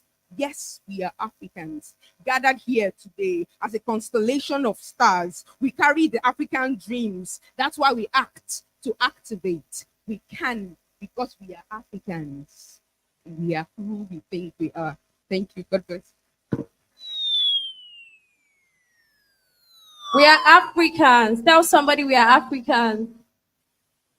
I've never been more proud to be an African than today. It's so beautiful. We are privileged, trust me. We are so privileged. I want to remind us that we're seated in this auditorium to celebrate great leaders, learn from great leaders, and also to get to be more inspired about the rebirth of a new Africa. At this point, I would like to invite somebody very phenomenal. He has been on stage. He has been on the stage earlier, and he wants to tell us something very interesting. And I want you to pay rapt attention to him. He is the co-founder of the Classical Music Society of Nigeria. Please, I would love you to applaud as I read about this awesome personality. Let me go again. He's the co-founder of the Classical Music Society of Nigeria. He's an associate professor of Bradley A.R. School of Music, Washington State University. He's only one person that is celebrating greatness. He knows himself. He's coming already. So you didn't even wait for me to finish celebrating you, sir. Okay, sir. I should continue. All right. So he's the co-founder of the Performing Musician Association of Nigeria, 1984. P-Man. He is currently the country manager director of Petronor EMP Limited and the AJ Production Limited. Latest band T-Max Gold Convention. Ladies and gentlemen, help me celebrate Dr. T. Mac or Mashola Isheli MFRO for this talk this time. Distinguished ladies and gentlemen, I'm gonna make it very short because I've lost my voice. And I have a show tomorrow. I don't know how am I going to sing, but a few words. Late 80s, my dear friend Fella called me and said, T-Mac, I'm recording tomorrow at the art studio. I want you to come because 4 years are better than 2. I went there. I have been with him in the studio, many of his recordings. And the song was Africa, Center of the World. Maybe some of you have heard the song. Great song. I said to him, that's a great title because, yeah, Africa is the center of the world. But it's only years later I realized that Fella was actually like a prophet because the lyrics in that song meant a lot. Africa is really the center of the world. When you go back in history, especially music history, you may not even know that music as we know it came from Africa. The school of Luxor during the Egyptian empire time was created in Africa. That means Do, Re, Mi, Fa, Sol, La, Si, Do came and was invented.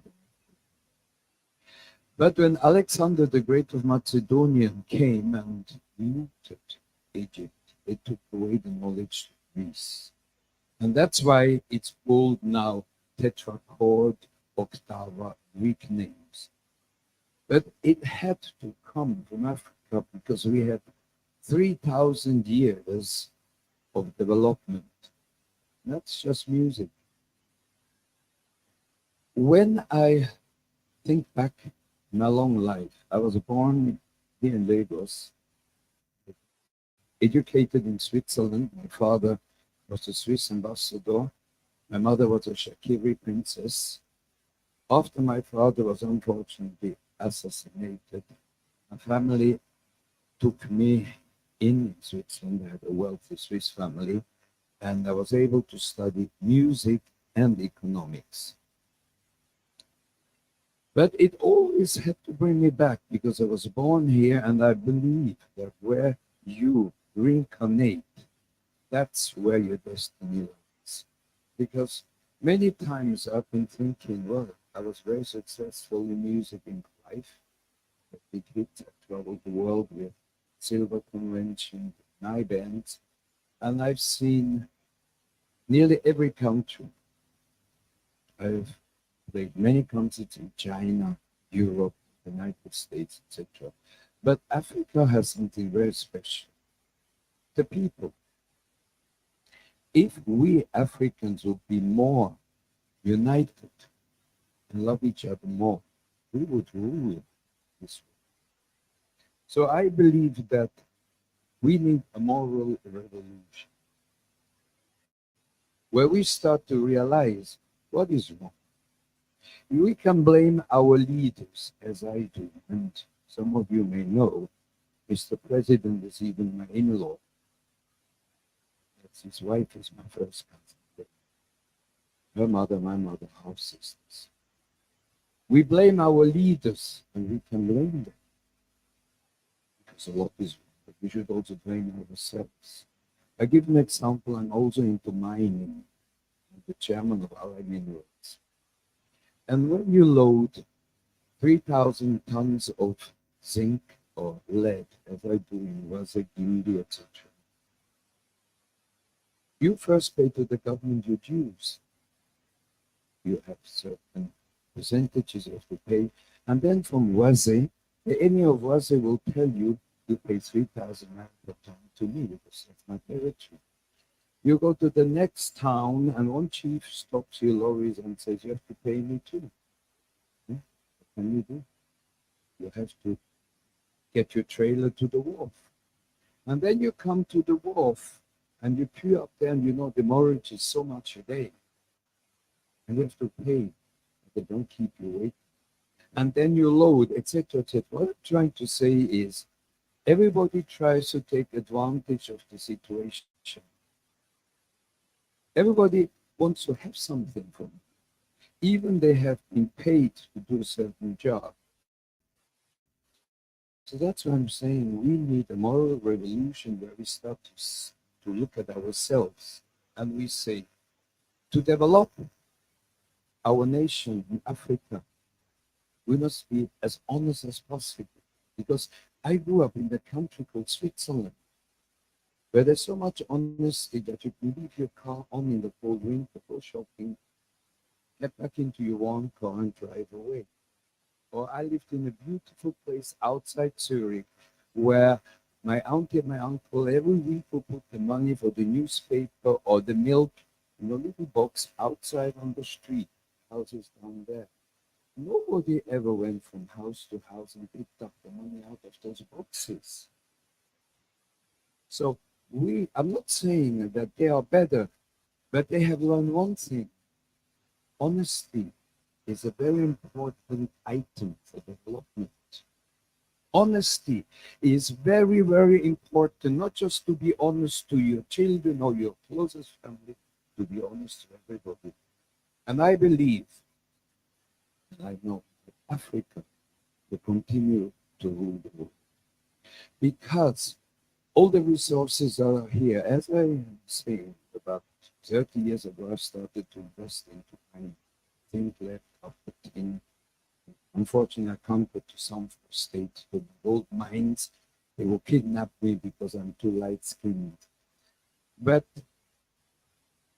our resources are here. And if our political leaders would realize you could use that as a collateral to get letters of credit, you could get those who need our raw material. You could actually blackmail them, saying that you'll not just get it cheap, and then you process it.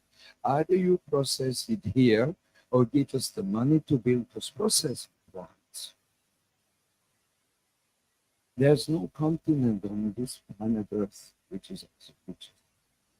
So I always say to myself, Africa is going back into its glory. As long as we Africans understand where we come from, who we are, that's it. I don't want to speak too much more because I have lost my voice. I wish you all a wonderful evening. It was a pleasure being here tonight. And keep on enjoying good music. It's a good medicine, believe me. Good night, ladies and gentlemen. Thank you.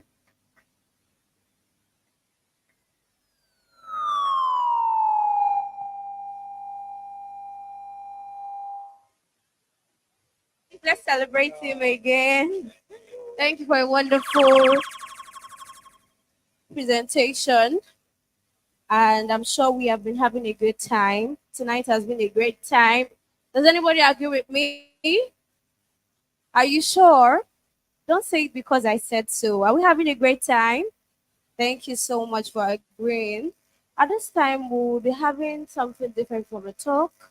Yes, tonight is packed with talks and beautiful performances.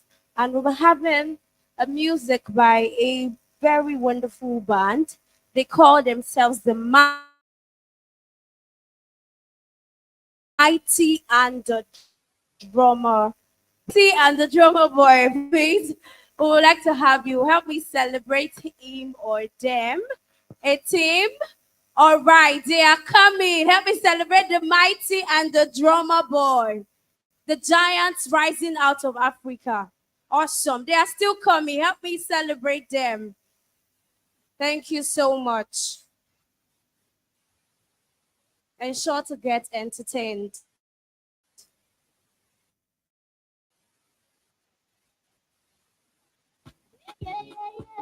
One time.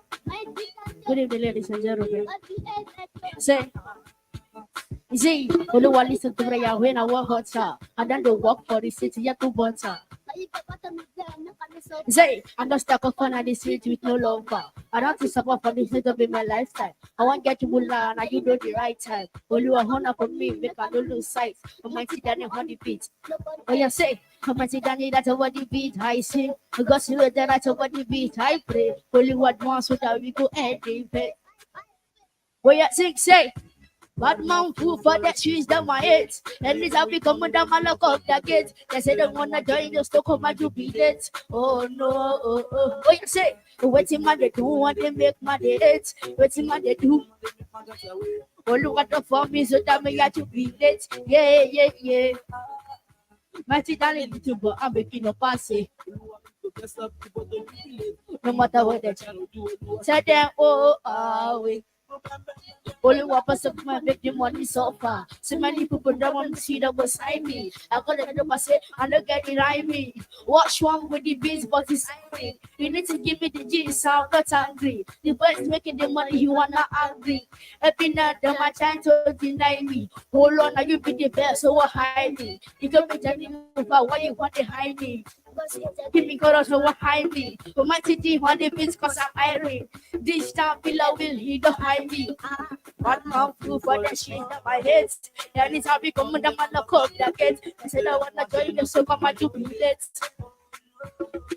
Say, let him man they do what they make money head.